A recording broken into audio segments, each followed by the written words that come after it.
वाहिगुरु जी का खालसा वाहिगुरु जी की फतेह जी। स्वागत है जी आपका गुरमत क्लास विच। सारे वीर भैणां नूं बड़े प्यार नाल जी आया आख्या जांदा है।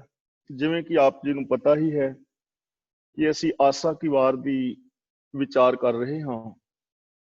अज कल तक असी 20 पौड़ियां दी विचार सांझी कर चुके हाँ। अज 21वीं पौड़ी दी विचार सांझी कर रहे हैं।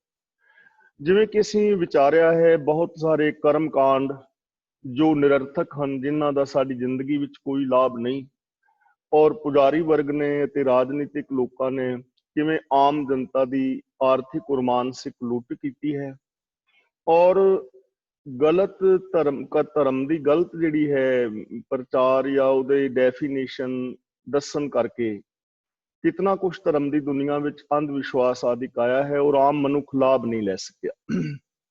तो सानू एक सर्व व्यापक प्रभु दे नाल प्रीत करन दी हिदायत की गई है।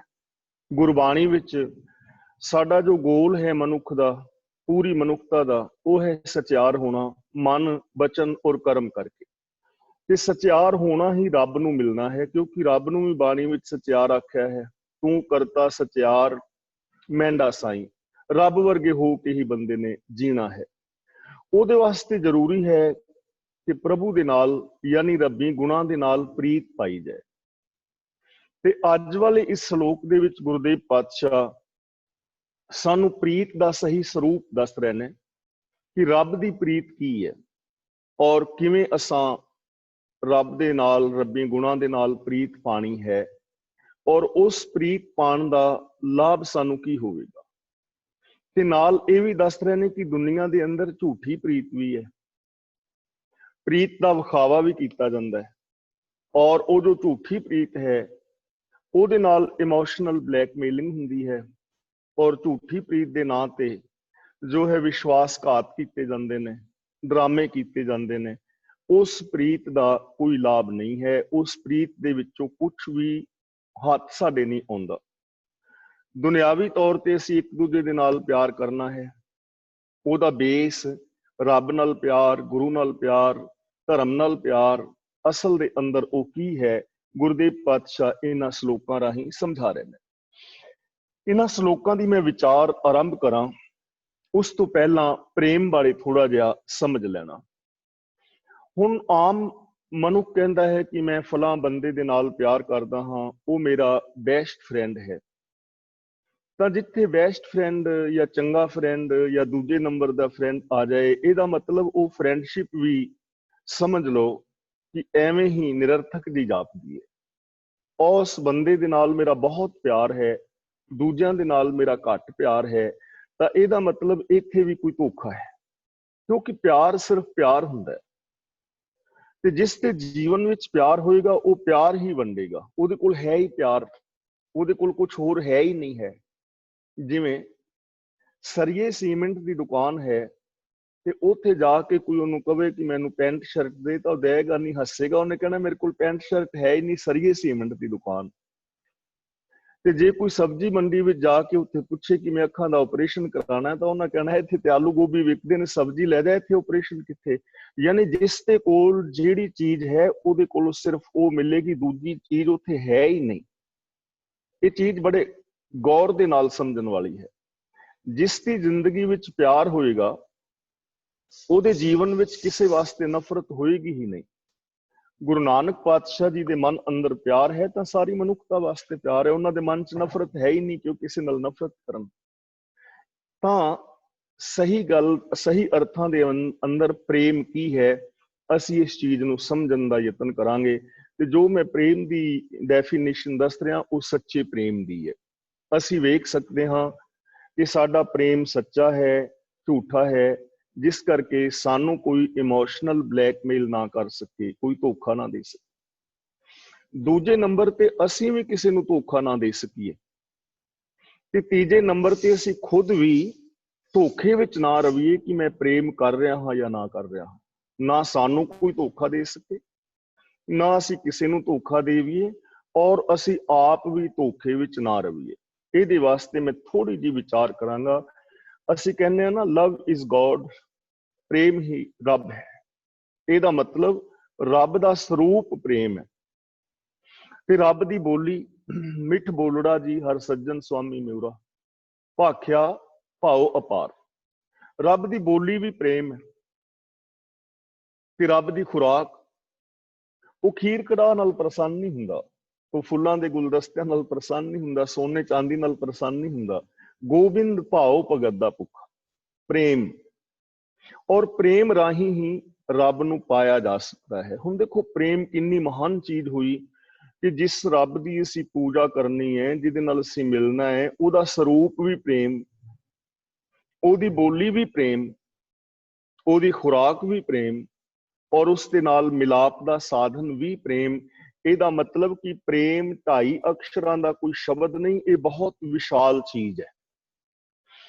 ਸਭ ਤੋਂ ਪਹਿਲਾਂ ਪ੍ਰੇਮ ਦੀ ਡੈਫੀਨੇਸ਼ਨ ਜੇ ਤੁਸੀਂ ਨੋਟ ਕਰਨਾ ਚਾਹੋ ਤਾਂ ਨੋਟ ਕਰ ਲਓ, ਜਿਨ੍ਹਾਂ ਦੇ ਕੋਲ ਕਾਪੀਆਂ ਵਗੈਰਾ ਹੈ ਨੇ ਆਪ ਕਾਪੀ ਲੈ ਕੇ ਬੈਠਿਆ ਕਰੋ, ਜਿਸ ਕਰਕੇ ਕੁਝ ਪੁਆਇੰਟ ਜਿਹੜੇ ਨੇ ਬੜੇ ਕੀਮਤੀ ਹੁੰਦੇ ਨੇ ਉਹ ਨੋਟ ਕੀਤੇ ਜਾ ਸਕਣ। ਤਾਂ ਪ੍ਰੇਮ ਦੀ ਡੈਫੀਨੇਸ਼ਨ ਕੁਝ ਇਸ ਤਰ੍ਹਾਂ ਹੋਏਗੀ ਕਿ ਸ਼ੁਭ ਔਰ ਨਿਸਵਾਰਥ ਭਾਵਨਾਵਾਂ ਦੇ ਨਾਲ ਕੀਤੇ ਗਏ ਆਤਮ ਸਮਰਪਣ ਦਾ ਨਾਮ ਪ੍ਰੇਮ ਹੈ। ਸ਼ੁਭ ਅਤੇ ਨਿਸਵਾਰਥ ਭਾਵਨਾਵਾਂ ਦੇ ਨਾਲ ਕੀਤੇ ਗਏ ਆਤਮ ਸਮਰਪਣ ਦਾ ਨਾਮ ਪ੍ਰੇਮ ਹੈ। ਹੁਣ ਮੈਂ ਕਿਸੇ ਦੇ ਨਾਲ ਪ੍ਰੇਮ ਕਰਦਾ, ਮੰਨ ਲਓ ਕਿ ਮੈਂ ਤੁਹਾਡੇ ਵਿੱਚੋਂ ਕਿਸੇ ਵੀਰ ਦੇ ਨਾਲ, ਹਰਨੇਕ ਸਿੰਘ ਕੁਲਾਰ ਨੇ ਮੇਰੇ ਸਾਹਮਣੇ, ਮੈਂ ਕਹਾਂ ਕਿ ਮੈਂ ਹਰਨੇਕ ਵੀਰ ਜੀ ਦੇ ਨਾਲ ਪਿਆਰ ਕਰਦਾ, ਤਾਂ ਇਹਦਾ ਮਤਲਬ ਕਿ ਮੇਰੀਆਂ ਇੱਕ ਤੇ ਭਾਵਨਾਵਾਂ ਸ਼ੁਭ ਹੋਣ, ਇੱਕ ਮੇਰੀਆਂ ਭਾਵਨਾਵਾਂ ਨਿਸਵਾਰਥ ਹੋਣ, ਤੇ ਮੈਂ ਇਹਨਾਂ ਅੱਗੇ ਸਰੈਂਡਰ ਹੋ ਜਾਵਾਂ, ਸਮਰਪਣ ਹੋ ਜਾਵਾਂ। ਇਹਨੂੰ ਕਹਿੰਦੇ ਨੇ ਪ੍ਰੇਮ। ਤੇ ਪ੍ਰੇਮ ਦੀਆਂ ਅੱਗੋਂ 4 ਸ਼ਰਤਾਂ ਨੇ। ਦੇਖੋ ਅਸੀਂ ਕੀ ਕਹਿੰਦੇ ਆ, ਮੈਂ ਹੁਣ ਕਹਾਂ ਹਰਨੇਕ ਵੀਰ ਜੀ ਮੈਂ ਤੁਹਾਡੇ ਨਾਲ ਇੰਨਾ ਪ੍ਰੇਮ ਕਰਨਾ, ਤੁਸੀਂ ਮੈਨੂੰ ਸਾਊਥ ਹਾਲ ਤੱਕ ਛੱਡ ਕੇ ਨਹੀਂ ਆ ਸਕਦੇ। ਮੈਂ ਤੁਹਾਡੇ ਨਾਲ ਇੰਨਾ ਪ੍ਰੇਮ ਕਰਨਾ, ਤੁਸੀਂ ਮੈਨੂੰ 500 ਪਾਉਂਡ ਨਹੀਂ ਦੇ ਸਕਦੇ। ਇਹਦਾ ਮਤਲਬ ਕਿ ਮੈਂ ਪ੍ਰੇਮ ਕਰਦਾ ਹਾਂ ਤਾਂ ਹੁਣ ਤੁਸੀਂ ਮੇਰੇ ਗੁਲਾਮ ਬਣੋ। ਜਿੱਥੇ ਮੈਂ ਕਹਾਂ ਮੈਨੂੰ ਛੱਡ ਕੇ ਆਓ, ਮੈਂ ਪੈਸੇ ਮੰਗਾ ਮੈਨੂੰ ਪੈਸੇ ਦਿਓ, ਮੈਂ ਕਹਾਂ ਤੇ ਸਾਹ ਲਓ, ਮੈਂ ਕਹਾਂ ਤੇ ਸਾਹ ਨਾ ਲਓ, ਇਹ ਤਾਂ ਮੈਂ ਦੂਜੇ ਨੂੰ ਗੁਲਾਮ ਬਣਾ ਰਿਹਾ, ਇਹ ਤਾਂ ਮੈਂ ਇਮੋਸ਼ਨਲ ਬਲੈਕਮੇਲ ਕਰ ਰਿਹਾ। ਪ੍ਰੇਮ ਦਾ ਮਤਲਬ ਕਿ ਮੈਂ ਪ੍ਰੇਮ ਕਰ ਰਿਹਾ ਤਾਂ ਮੈਂ ਸਰੈਂਡਰ ਕਰ ਰਿਹਾ ਹਾਂ, ਮੈਂ ਦੂਜੇ ਨੂੰ ਸਰੈਂਡਰ ਨਹੀਂ ਕਰਾਉਣਾ। ਇਹ ਧਿਆਨ ਰੱਖਣਾ। ਸ਼ੁਭ ਔਰ ਨਿਸਵਾਰਥ ਭਾਵਨਾਵਾਂ ਦੇ ਨਾਲ ਕੀਤੇ ਗਏ ਆਤਮ ਸਮਰਪਣ ਦਾ ਨਾਮ ਪ੍ਰੇਮ ਹੈ। ਅੱਗੇ ਪ੍ਰੇਮ ਦੀਆਂ 4 ਸ਼ਰਤਾਂ ਨੇ, ਉਹਨੂੰ ਅਸੀਂ ਪਰਖਣ ਵਾਸਤੇ 4 ਗੁਣ ਕਹਿ ਲਓ, 4 ਸ਼ਰਤਾਂ ਕਹਿ ਲਓ, 4 ਨੁਕਤੇ ਕਹਿ ਲਓ, ਕੋਈ ਵੀ ਲਫ਼ਜ਼ ਵਰਤ ਸਕਦੇ ਹੋ। ਪਹਿਲੀ ਗੱਲ, ਪ੍ਰੇਮ ਦਾ ਸੰਧੀ ਵਿਛੇਦ ਜਦੋਂ ਅਸੀਂ ਕਰਾਂਗੇ ਤਾਂ ਪ੍ਰੇਮ 2 ਸ਼ਬਦਾਂ ਦੇ ਨਾਲੋਂ ਬਣਿਆ ਹੈ, ਪਰੇ ਪਲਸ ਮ। ਪ੍ਰੇਮ ਦਾ ਸੰਧੀ ਵਿਛੇਦ ਹੋਏਗਾ ਪਰੇ ਪਲਸ ਮ। ਪਰੇ ਦਾ ਮਤਲਬ ਦੂਰ, ਮਾਂ ਦਾ ਮਤਲਬ ਮੈਂ, ਯਾਨੀ ਈਗੋ। ਜਿੱਥੋਂ ਈਗੋ ਦੂਰ ਹੋ ਜਾਏ ਉਥੋਂ ਪ੍ਰੇਮ ਦੀ ਯਾਤਰਾ ਸ਼ੁਰੂ ਹੁੰਦੀ ਹੈ। ਤੇ ਜੇ ਈਗੋ ਹੀ ਦੂਰ ਨਹੀਂ ਹੋਈ ਤਾਂ ਇਟ ਮੀਨਸ ਪ੍ਰੇਮ ਨਹੀਂ ਹੈ। ਤੇ ਫਿਰ ਵੀ ਜੇ ਮੈਂ ਕਹਿ ਰਿਹਾ ਮੈਂ ਪ੍ਰੇਮ ਕਰਨਾ ਤਾਂ ਇਹਦਾ ਮਤਲਬ ਇਹ ਧੋਖਾ ਹੈ, ਮੈਂ ਧੋਖਾ ਦੇ ਰਿਹਾ, ਧੋਖਾ ਕਰ ਰਿਹਾ ਹਾਂ, ਆਪ ਵੀ ਧੋਖੇ ਵਿੱਚ ਹਾਂ। ਈਗੋ ਦੂਰ ਹੋ ਗਈ ਕਿ ਨਹੀਂ? ਜੇ ਈਗੋ ਦੂਰ ਹੋ ਗਈ ਤਾਂ ਪ੍ਰੇਮ ਦੀ ਯਾਤਰਾ ਸ਼ੁਰੂ ਹੋਈ, ਤੇ ਜੇ ਈਗੋ ਦੂਰ ਨਹੀਂ ਹੋਈ, ਮੁਆਫ ਕਰਨਾ, ਇਹ ਝੂਠਾ ਪ੍ਰੇਮ ਹੈ। ਹੁਣ ਅਸੀਂ ਗੁਰੂ ਗ੍ਰੰਥ ਸਾਹਿਬ ਜੀ ਨਾਲ ਆਪਣਾ ਪ੍ਰੇਮ ਪਰਖੀਏ ਕਿ ਅਸੀਂ ਗੁਰੂ ਜੀ ਨਾਲ ਪ੍ਰੇਮ ਕਰਦੇ ਹਾਂ, ਤੇ ਗੁਰੂ ਜੀ ਸਾਨੂੰ ਰੋਜ਼ ਕਹਿਣ ਬੋਲੀਏ ਸੱਚ ਧਰਮ ਝੂਠ ਨਾ ਬੋਲੀਏ, ਤੇ ਅਸੀਂ ਗੁਰੂ ਜੀ ਦੇ ਇਹਨਾਂ ਬਚਨਾਂ ਨੂੰ ਮੰਨੀਏ ਹੀ ਨਾ, ਆਪਣੀ ਈਗੋ ਚ ਰਹੀਏ। ਗੁਰੂ ਜੀ ਕਹਿਣ ਹਰ ਬਿਨ ਹੋਰ ਨਾ ਪੂਜੋ, ਮੜੇ ਮਸਾਨ ਨਾ ਜਾਈ, ਤੇ ਸਿਮੜੀਆਂ ਮਸਾਣਾ ਤੇ ਜਾਈਏ। ਗੁਰੂ ਜੀ ਸਾਨੂੰ ਕਹਿਣ ਝੂਠਾ ਮਦ ਮੂਲ ਨਾ ਪੀਚੀ, ਜੇ ਕਾ ਪਾਰ ਵਸਾਏ, ਅਸੀਂ ਨਸ਼ਿਆਂ ਦੀ ਵਰਤੋਂ ਕਰੀਏ।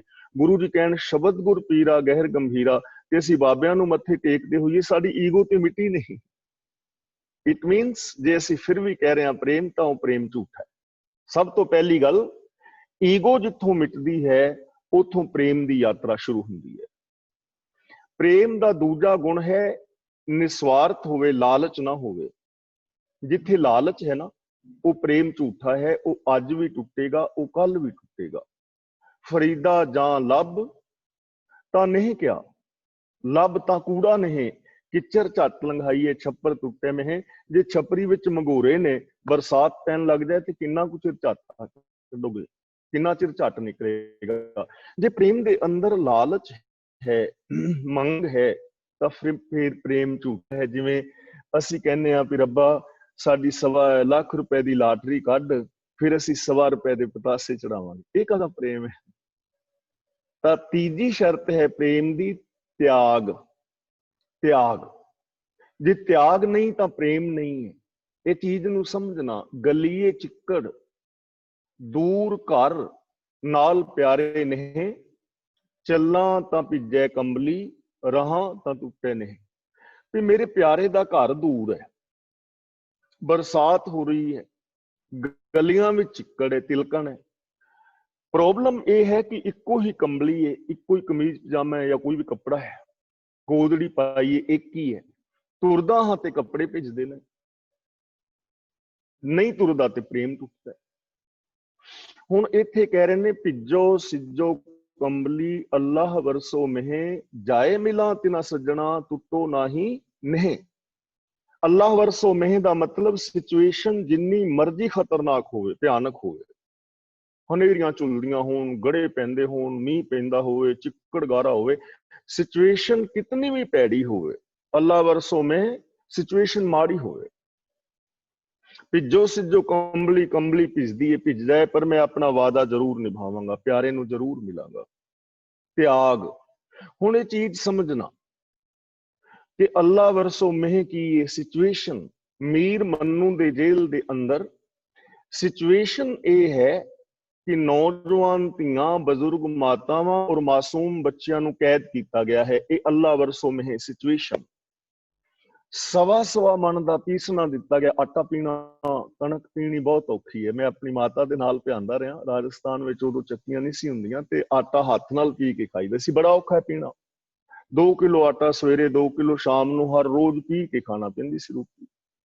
ਤੇ ਹੁਣ 1.25 ਮਣ ਪੀਣਾ ਪੈ ਜਾਏ, ਖੁੱਲਾ ਆਕਾਸ਼ ਹੋਵੇ, ਸੂਰਜ ਤਪ ਰਿਹਾ ਹੋਵੇ, ਮਾਸੂਮ ਬੱਚੇ ਧੁੱਪ ਵਿੱਚ ਵਿਲਕ ਰਹੇ ਹੋਣ, ਐਸੀ ਸਿਚੁਏਸ਼ਨ, ਤੇ ਐਸੀ ਸਿਚੁਏਸ਼ਨ ਦੇ ਅੰਦਰ ਵੀ ਸਿੱਖੀ ਨਾ ਛੱਡੀ ਜਾਏ, ਗੁਰੂ ਦਾ ਪਿਆਰ ਨਾ ਤਿਆਗਿਆ ਜਾਏ।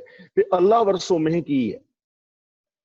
ਇਹਨਾਂ ਬੱਚੀਆਂ ਨੂੰ ਕਿਹਾ ਜਾਂਦਾ ਹੈ ਕਿ ਤੁਸੀਂ ਆਪਣਾ ਧਰਮ ਤਿਆਗ ਦਿਓ, ਸੱਚ ਨੂੰ ਛੱਡ ਦਿਓ, ਵਿਆਹ ਕਰਾ ਲਓ, ਤੁਸੀਂ ਬੇਗਮਾਂ ਬਣ ਜਾਓਗੀਆਂ, ਤੁਹਾਡੀਆਂ ਆਉਣ ਵਾਲੀਆਂ ਪੀੜ੍ਹੀਆਂ ਬਾਦਸ਼ਾਹ ਹੋਣਗੀਆਂ। ਉਹ ਇਸ ਆਫਰ ਨੂੰ ਠੁਕਰਾ ਦਿੰਦੀਆਂ ਨੇ। ਤੇ ਫਿਰ ਭਿੱਜੋ ਸਿੱਜੋ ਕੰਬਲੀ ਕੀ ਹੈ ਕਿ ਇੱਕ ਜਲਾਦ 6 ਮਹੀਨੇ ਦੇ ਬੱਚੇ ਨੂੰ ਫੜ ਕੇ ਆਕਾਸ਼ ਵੱਲ ਉਛਾਲਦਾ ਹੈ ਤੇ ਥੱਲੇ ਡਿੱਗ ਰਹੇ ਬੱਚੇ ਦੇ ਥੱਲੇ ਨੇਜਾ ਕਰ ਦਿੰਦਾ ਹੈ। ਬੱਚੇ ਦੀ ਕਮਰ ਦੇ ਵਿੱਚ ਨੇਜਾ ਵੱਜਦਾ ਹੈ, ਪੇਟ ਚੋਂ ਪਾਰ ਹੋ ਜਾਂਦਾ ਹੈ, ਖੂਨ ਦੇ ਫੁਹਾਰੇ ਚੱਲਦੇ ਨੇ, ਬੱਚੇ ਦੀਆਂ ਡਾਢਾਂ ਨਿਕਲ ਜਾਂਦੀਆਂ ਨੇ, ਤੜਫਦਾ ਚੀਕਦਾ ਬੱਚਾ ਮਾਂ ਦੀ ਝੋਲੀ ਵਿੱਚ ਰੱਖ ਦਿੱਤਾ ਜਾਂਦਾ ਹੈ।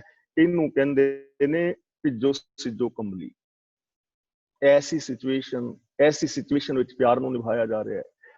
ਬੱਚੇ ਦੇ ਟੁਕੜੇ ਟੁਕੜੇ ਕਰਕੇ ਮਾਂ ਦੇ ਗਲੇ ਵਿੱਚ ਹਾਰ ਪਾ ਦਿੱਤਾ ਹੈ, ਬੱਚੇ ਦਾ ਕਲੇਜਾ ਕੱਢ ਕੇ ਬੱਚੇ ਦੀ ਮਾਂ ਦੇ ਗਲ ਵਿੱਚ ਪਾ ਦਿੱਤਾ ਹੈ, ਔਰ ਫਿਰ ਉਹਨਾਂ ਨੇ ਉਸ ਪ੍ਰੀਤ ਨੂੰ ਨਿਭਾਇਆ। ਇਹਨੂੰ ਪ੍ਰੇਮ ਦੀ ਤਿਆਗ। ਹੁਣ ਜਿਹੜੇ ਤੁਹਾਨੂੰ ਕਹਿੰਦੇ ਨੇ ਕਿ ਅਸੀਂ ਤੁਹਾਡੇ ਨਾਲ ਪਿਆਰ ਕਰਦੇ ਹਾਂ, ਸੱਚ ਦੱਸਿਓ, ਤੁਹਾਡੇ ਵਾਸਤੇ ਕੋਈ ਆਪਣੇ ਬੱਚੇ ਮਰਵਾ ਸਕਦਾ ਹੈ? ਸੱਚ ਦੱਸਿਓ, ਨਹੀਂ ਨਾ। ਤੇ ਕੀ ਅਸੀਂ ਜਿਹੜੇ ਸਾਰੇ ਸੁਣ ਰਹੇ ਹਾਂ ਔਰ ਮੈਂ ਬੋਲ ਰਿਹਾ, ਅਸੀਂ ਇੱਕ ਦੂਜੇ ਵਾਸਤੇ ਆਪਣੇ ਬੱਚੇ ਮਰਵਾ ਸਕਦੇ ਹਾਂ? ਨਹੀਂ ਨਾ। ਅੱਜ ਮੈਂ ਤੁਹਾਡੇ ਨਾਲ ਪਿਆਰ ਕਰਦਾ ਤੇ ਜੇ ਮੈਨੂੰ ਮੇਰੇ ਘਰ ਦੇ ਕਹਿਣ ਵੀ ਜਾਂ ਤੇ ਉਹ ਆਪਣੇ ਵਿਰਕ ਸਾਹਿਬ ਨੂੰ ਛੱਡ ਦੇ, ਅਮਰੀਕਾ ਵਾਲੇ ਨੂੰ, ਜਾਂ ਸਾਨੂੰ ਛੱਡ ਦੇ, ਤਾਂ ਮੈਂ ਕਿਹਨੂੰ ਛੱਡਾਂਗਾ? ਤਿਆਗ ਹੈ ਨਾ, ਤਿਆਗ ਤਾਂ ਕਰਨਾ। ਜਿਹੜਾ ਇਹ ਤਿਆਗ ਕਰ ਸਕਦਾ ਹੈ ਉਹ ਪ੍ਰੇਮ ਕਰਦਾ ਹੈ। ਦੇਖੋ, ਸਤਿਗੁਰ ਸਿੱਖ ਕੋ ਜੀ ਨਾਲ ਸਮਾਰੈ। ਗੁਰੂ ਸਿੱਖ ਨੂੰ ਆਪਣੀ ਜਿੰਦ ਜਾਨ ਜਿੰਨਾ ਪਿਆਰ ਕਰਦਾ ਹੈ। ਤੇ ਪਿਆਰਿਓ, ਜੇ ਗੁਰੂ ਸਿੱਖ ਦੇ ਨਾਲ ਪਿਆਰ ਕਰਦਾ ਤੇ ਸਿੱਖ ਵਾਸਤੇ ਗੁਰੂ ਤੱਤੀਆਂ ਤਵੀਆਂ ਤੇ ਬਹਿ ਗਿਆ। ਗੁਰੂ ਦੇ 4 ਲਾਲ ਨੇ, ਉਹਨੇ ਆਪਣੇ ਲਾਲ ਬਚਾਏ ਨਹੀਂ, ਉਹਨੇ ਤੁਹਾਡੇ ਤੋਂ ਆਪਣੇ ਲਾਲ ਵਾਰ ਦਿੱਤੇ ਨੇ, ਔਰ ਫਿਰ ਲਾਲ ਵਾਰ ਕੇ ਅਫਸੋਸ ਨਹੀਂ ਕੀਤਾ। ਉਹ ਫਿਰ ਕਹਿੰਦਾ ਹੈ, ਗੁਰੂ ਕਹਿੰਦਾ ਕਿ ਮੇਰੇ ਹਜ਼ਾਰਾਂ ਲਾਲ ਮੇਰੇ ਹੀ ਨੇ, ਗੁਰੂ ਨੇ ਪਿਆਰ ਕੀਤਾ। ਤੇ ਯਾਦ ਰੱਖਣਾ, ਸਿੱਖਾਂ ਨੇ ਵੀ ਗੁਰੂ ਨਾਲ ਪਿਆਰ ਕੀਤਾ, ਸਿੱਖਾਂ ਨੇ ਵੀ ਆਪਣੀਆਂ ਕੁੱਲਾਂ ਦੀਆਂ ਕੁੱਲਾਂ ਇੱਕ ਦੂਜੇ ਵਾਸਤੇ ਕੁਰਬਾਨ ਕਰ ਦਿੱਤੀਆਂ ਨੇ। ਇਹ ਹੈ ਤੀਜੀ ਸ਼ਰਤ ਪਿਆਰ ਦੀ, ਤਿਆਗ। ਤੇ ਪਿਆਰ ਦੀ ਚੌਥੀ ਸ਼ਰਤ ਹੈ, ਜੇ ਮੈਂ ਹੁੰਦਾ ਵਾਰਿਆ ਮਿੱਤਾਂ ਆਇੜਿਆਂ, ਹੇੜਾ ਜਲੇ ਮਜੀਠ ਜਿਉ ਉੱਪਰ ਅੰਗਾਰਾਂ। ਮੇਰੇ ਘਰ ਵਿੱਚ ਕੋਈ ਮੇਰਾ ਮਿੱਤਰ ਆਵੇ ਤੇ ਅਸੀਂ ਆਪਣੇ ਕੋਈ 500-400 ਪਾਉਂਡ ਵੀ ਤੇ ਮਿੱਤਰ ਨੂੰ ਵੇਖ ਕੇ ਗੋਡਿਆਂ ਥੱਲੇ ਦੇ ਲਵੀਏ ਤੇ ਉੱਤੇ ਕਮੀਜ਼ ਕਰ ਲਵੀਏ, ਆ ਜਾਓ ਭਾਜੀ ਆ ਜਾਓ ਆ ਜਾਓ। ਹੁਣ 400 ਪਾਉਂਡ ਮੇਰਾ ਕਦਾਚਿਤ ਭਾਵ ਨਹੀਂ ਕਿ ਸਾਹਮਣੇ ਰੱਖੋ, ਪਰ ਅਸੀਂ ਲੁਕਾ ਰਹੇ ਹਾਂ। ਜਿੱਥੇ ਕੁਝ ਲੁਕਾਇਆ ਜਾਂਦਾ ਹੈ ਉੱਥੇ ਪ੍ਰੇਮ ਨਹੀਂ ਹੁੰਦਾ। ਪ੍ਰੇਮ ਦੀ ਚੌਥੀ ਸ਼ਰਤ ਹੈ ਪਾਰਦਰਸ਼ੀ ਮਿਲਵਰਤਨ, ਕੁਛ ਲੁਕਾ ਛੁਪਾ ਨਹੀਂ। ਮੇਰੇ ਜੀਵਨ ਦੀ ਖੁੱਲੀ ਕਿਤਾਬ ਜਿਸ ਨਾਲ ਮੈਂ ਪ੍ਰੇਮ ਕਰਦਾ ਹਾਂ, ਉਹ ਮੇਰੇ ਜੀਵਨ ਦੀ ਦਾ ਕੋਈ ਵੀ ਪੇਜ ਪੜੇ, ਕੁਛ ਵੀ ਲੁਕਾਇਆ ਛਿਪਾਇਆ ਨਹੀਂ। ਪਰ ਇੱਥੇ ਤੇ ਪਤੀ ਪਤਨੀ ਆਪਣੇ ਫੋਨ ਦਾ ਪਾਸਵਰਡ ਦੂਜੇ ਨੂੰ ਨਹੀਂ ਦਿੰਦੇ। ਹੋਰੀ ਸੁਣਾ, ਹਾਏ ਮੈਂ ਮਰ ਗਿਆ, ਮੇਰੇ ਢਿੱਡ 'ਚ ਪੀੜ ਹੋ ਗਈ, ਡਾਕਟਰ ਨੂੰ ਫੋਨ ਕਰ ਫਟਾਫਟ, ਹਾਏ ਮੈਂ ਗਿਆ। ਤੇ ਘਰ ਵਾਲੀ ਆਂਦੀ ਮੇਰੀ ਬੈਟਰੀ ਖਤਮ ਹੋਈ ਹੈ, ਆਪਣੇ ਪਾਸਵਰਡ ਦਿਓ ਆਪਣੇ ਫੋਨ ਦਾ। ਹਾਂ ਹੁਣ ਠੀਕ ਆ, ਥੋੜੀ ਜਵੈਨ ਲਿਆ, ਹੁਣ ਜਵੈਨ ਨਾਲ ਹੀ ਠੀਕ ਹੋ ਜਾਏਗਾ। ਠੀਕ ਆ, ਯਾਨੀ ਪਾਸਵਰਡ ਨਹੀਂ ਦੇਣਾ, ਮਰ ਬੇਸ਼ੱਕ। ਤਾਂ ਪਿਆਰ ਕਾਹਦਾ ਹੋਇਆ? ਲੁਕਾ ਛਿਪਾ। ਹੁਣ ਇਹ ਚੀਜ਼ ਧਿਆਨ ਨਾਲ ਸੁਣਨਾ। ਛੁਪਾਉਂਦਾ ਬੰਦਾ ਹੈ ਪਾਪ, ਤੇ ਜਿਹੜੀ ਕੋਈ ਚੰਗੀ ਗੱਲ ਹੁੰਦੀ ਹੈ ਉਹਨੂੰ ਫੈਲਾਉਂਦਾ ਹੈ। ਅਸੀਂ 100 ਪਾਉਂਡ ਗੁਰਦੁਆਰਾ ਸਾਹਿਬ ਦਵੀਏ ਤੇ ਅਸੀਂ ਅਨਾਉਂਸ ਕਰਾਉਂਦੇ ਹਾਂ। ਮੇਰਾ ਮਤਲਬ ਕਦਾਚਿਤ ਨਹੀਂ ਕਿ ਨਾ ਅਨਾਉਂਸ ਕਰਾਓ, ਕਰਾਓ, ਉਹਦੇ ਨਾਲ ਦੂਜੇ ਨੂੰ ਉਤਸ਼ਾਹ ਮਿਲਦਾ ਹੈ, ਕਰਾਓ। 100 ਪਾਉਂਡ ਦੀ ਅਨਾਉਂਸ ਕਰਾ ਰਹੇ ਹਾਂ ਕਿ ਮੈਂ 100 ਪਾਉਂਡ ਦਿੱਤਾ ਹੈ, ਪਰ ਜਿਹੜਾ 10,000 ਕਿਸੇ ਹੋਰ ਦਾ ਮਾਰਿਆ ਹੋਇਆ ਉਹ ਅਸੀਂ ਛੁਪਾਇਆ, ਉਹ ਨਹੀਂ ਦੱਸਦੇ। ਛੁਪਾਉਂਦਾ ਬੰਦਾ ਉਹ ਚੀਜ਼ ਹੈ ਜੋ ਪਾਪ ਹੋਵੇ। ਹੁਣ ਕਿੰਨੇ ਕਰਮ ਸਾਡੇ ਐਸੇ ਨੇ ਜੋ ਅਸੀਂ ਆਪਣੀਆਂ ਧੀਆਂ ਤੋਂ, ਪੁੱਤਰਾਂ ਤੋਂ, ਭੈਣਾਂ ਭਰਾਵਾਂ ਤੋਂ, ਸਮਾਜ ਤੋਂ ਛਿਪ ਕੇ ਕੀਤੇ ਨੇ, ਕਰ ਰਹੇ ਹਾਂ, ਅੱਗੋਂ ਕਰਨਾ ਚਾਹੁੰਦੇ ਹਾਂ। ਇਹਦਾ ਮਤਲਬ ਪਾਪ ਨੇ ਨਾ ਉਹ ਸਾਰੇ, ਜਿਹੜੇ ਕਰਮ ਛੁਪਾਏ ਨੇ ਉਹ ਸਾਰੇ ਪਾਪ ਨੇ। ਤੇ ਪਾਪ ਕਰਨ ਵਾਲਾ ਕਦੇ ਪਿਆਰ ਕਰਨ ਵਾਲਾ ਨਹੀਂ ਹੋ ਸਕਦਾ। ਇਸ ਤਰ੍ਹਾਂ ਜੋ ਪ੍ਰੇਮੀ ਹੈ ਉਸ ਦਾ ਜੀਵਨ ਪਾਰਦਰਸ਼ੀ ਹੈ, ਇਹਨੂੰ ਕਹਿੰਦੇ ਨੇ ਪ੍ਰੇਮ। ਹੁਣ ਆਓ ਇਸ ਚੀਜ਼ ਨੂੰ ਸਾਹਮਣੇ ਰੱਖ ਕੇ ਕਿ ਪ੍ਰੇਮ ਕੀ ਹੈ।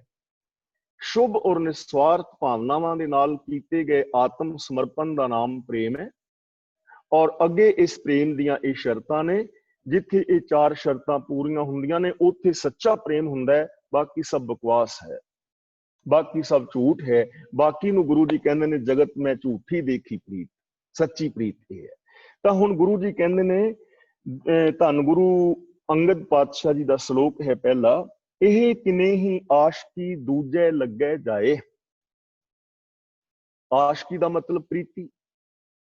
ਤੇ ਇੱਕ ਐਸੀ ਪ੍ਰੀਤੀ ਕਿ ਬੰਦਾ ਇੱਕ ਨੂੰ ਛੱਡ ਕੇ ਦੂਜੇ ਦੇ ਨਾਲ ਜਾ ਲੱਗੇ, ਇਹ ਤਾਂ ਪ੍ਰੀਤ ਨਹੀਂ ਨਾ ਹੈ। ਦੇਖੋ ਪਤੀ ਪਤਨੀ ਅਸੀਂ ਸਾਰੇ ਗ੍ਰਸਤੀ ਹਾਂ, ਕਿਤੇ ਪਤਨੀ ਦੂਜੇ ਪੁਰਸ਼ ਦੇ ਨਾਲ ਸੰਬੰਧ ਬਣਾ ਲਵੇ ਔਰ ਨਾਲ ਕਵੇ ਮੈਂ ਆਪਣੇ ਪਤੀ ਨਾਲ ਪ੍ਰੇਮ ਕਰਦੀ ਹਾਂ, ਤਾਂ ਕੈਸੀ ਪ੍ਰੀਤ ਹੈ? ਤੇ ਬਕਵਾਸ ਹੈ। ਬੰਦਾ ਆਪਣੀ ਔਰਤ ਦੇ ਨਾਲ ਦੀ ਬਜਾਏ ਕਿਸੇ ਹੋਰ ਔਰਤ ਦੇ ਨਾਲ ਵੀ ਸੰਬੰਧ ਰੱਖੇ ਤੇ ਕਵੇ ਮੈਂ ਘਰ ਵਾਲੀ ਨਾਲ ਪ੍ਰੇਮ ਬੜਾ ਕਰਦਾ, ਬਕਵਾਸ ਹੀ ਹੈ। ਇੱਕ ਨੂੰ ਛੱਡ ਕੇ ਦੂਜੇ ਦੇ ਨਾਲ ਜਾ ਲੱਗਣਾ, ਪਹਿਲੇ ਨੂੰ ਧੋਖਾ ਹੀ ਹੈ ਨਾ, ਧੋਖਾ ਹੈ। ਇਹ ਕਿਨੇ ਹੀ ਆਸ਼ਕੀ, ਏਕਾਦੀ ਪ੍ਰੀਤ, ਜੋ ਇੱਕ ਨੂੰ ਛੱਡ ਕੇ ਦੂਜੇ ਨਾਲ ਲੱਗ ਜਾਏ, ਜੋ ਰੱਬ ਨੂੰ ਛੱਡ ਕੇ ਦੁਐਤ ਦੇ ਨਾਲ ਲੱਗ ਜਾਏ, ਜੋ ਸਾਰਿਆਂ ਦੇ ਅੰਦਰ ਇੱਕ ਰੱਬ ਨੂੰ ਹੀ ਨਾ ਵੇਖੇ, ਜਾਤਾਂ ਵੇਖੇ, ਮੇਰ ਤੇਰ ਦੇ ਵਿਤਕਰੇ ਕਰੇ, ਆਪਣੇ ਪਰਾਏ ਦੇ ਭੇਦਭਾਵ ਹੋਣ, ਤੇ ਇਹ ਕਾਇਸੀ ਪ੍ਰੀਤ ਤੇ ਝੂਠ ਹੈ।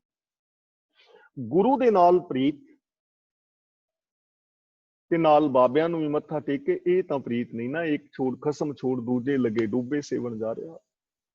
ਤੇ ਅਸੀਂ ਕਹਿ ਰਹੇ ਹਾਂ ਗੁਰੂ ਗ੍ਰੰਥ ਸਾਹਿਬ ਨਾਲ ਪਿਆਰ ਕਰਦੇ ਹਾਂ, ਉਹ ਭਲੇ ਪੁਰਸ਼ੋ ਜੇ ਪਿਆਰ ਕਰਦੇ ਹੋ ਫਿਰ ਆ ਬਾਬੇ ਕਿੱਥੋਂ ਆ ਗਏ ਵਿੱਚ? ਜੋਤਸ਼ੀ ਕਿੱਥੋਂ? ਭੂਤ ਪ੍ਰੇਤ ਕੱਢਣ ਵਾਲੇ ਕਿੱਥੋਂ ਆ ਗਏ? ਇੰਨੇ ਡੇਰੇ ਕਿੱਥੋਂ ਪੈਦਾ ਹੋ ਗਏ? ਦੇਹਧਾਰੀ ਗੁਰੂ ਕਿੱਥੋਂ ਆ ਗਏ ਵਿੱਚ?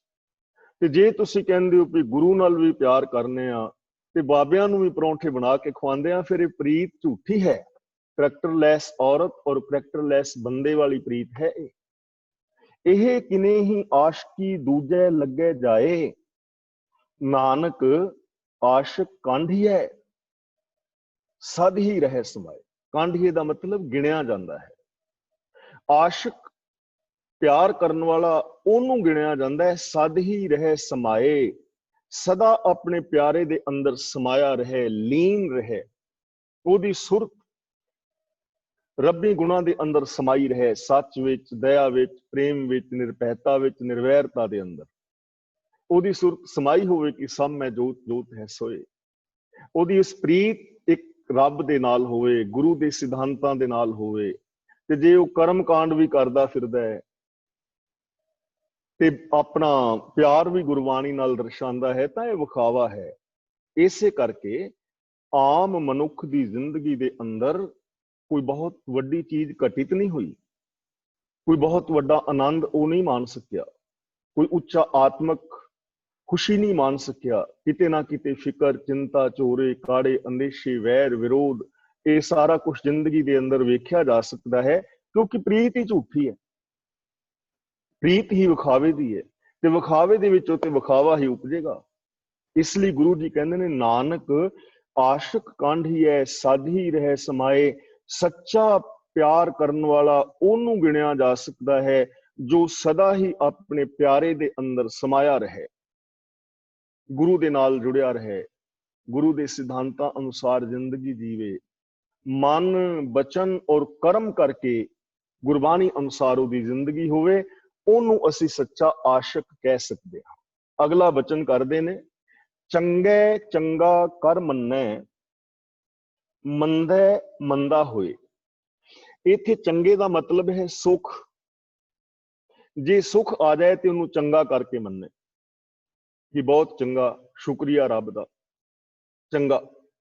ਮੰਦੇ ਮੰਦਾ ਹੋਏ ਤੇ ਜੇ ਕੋਈ ਦੁੱਖ ਆ ਜਾਏ ਤੇ ਉਹਨੂੰ ਮਾੜਾ ਸਮਝੇ ਕਿ ਇਹ ਤੇ ਰੱਬ ਨੇ ਬੜਾ ਕਹਿਰ ਕੀਤਾ ਹੈ, ਬੜਾ ਜ਼ੁਲਮ ਕੀਤਾ ਹੈ, ਇਹ ਤੇ ਨਹੀਂ ਸੀ ਹੋਣਾ ਚਾਹੀਦਾ।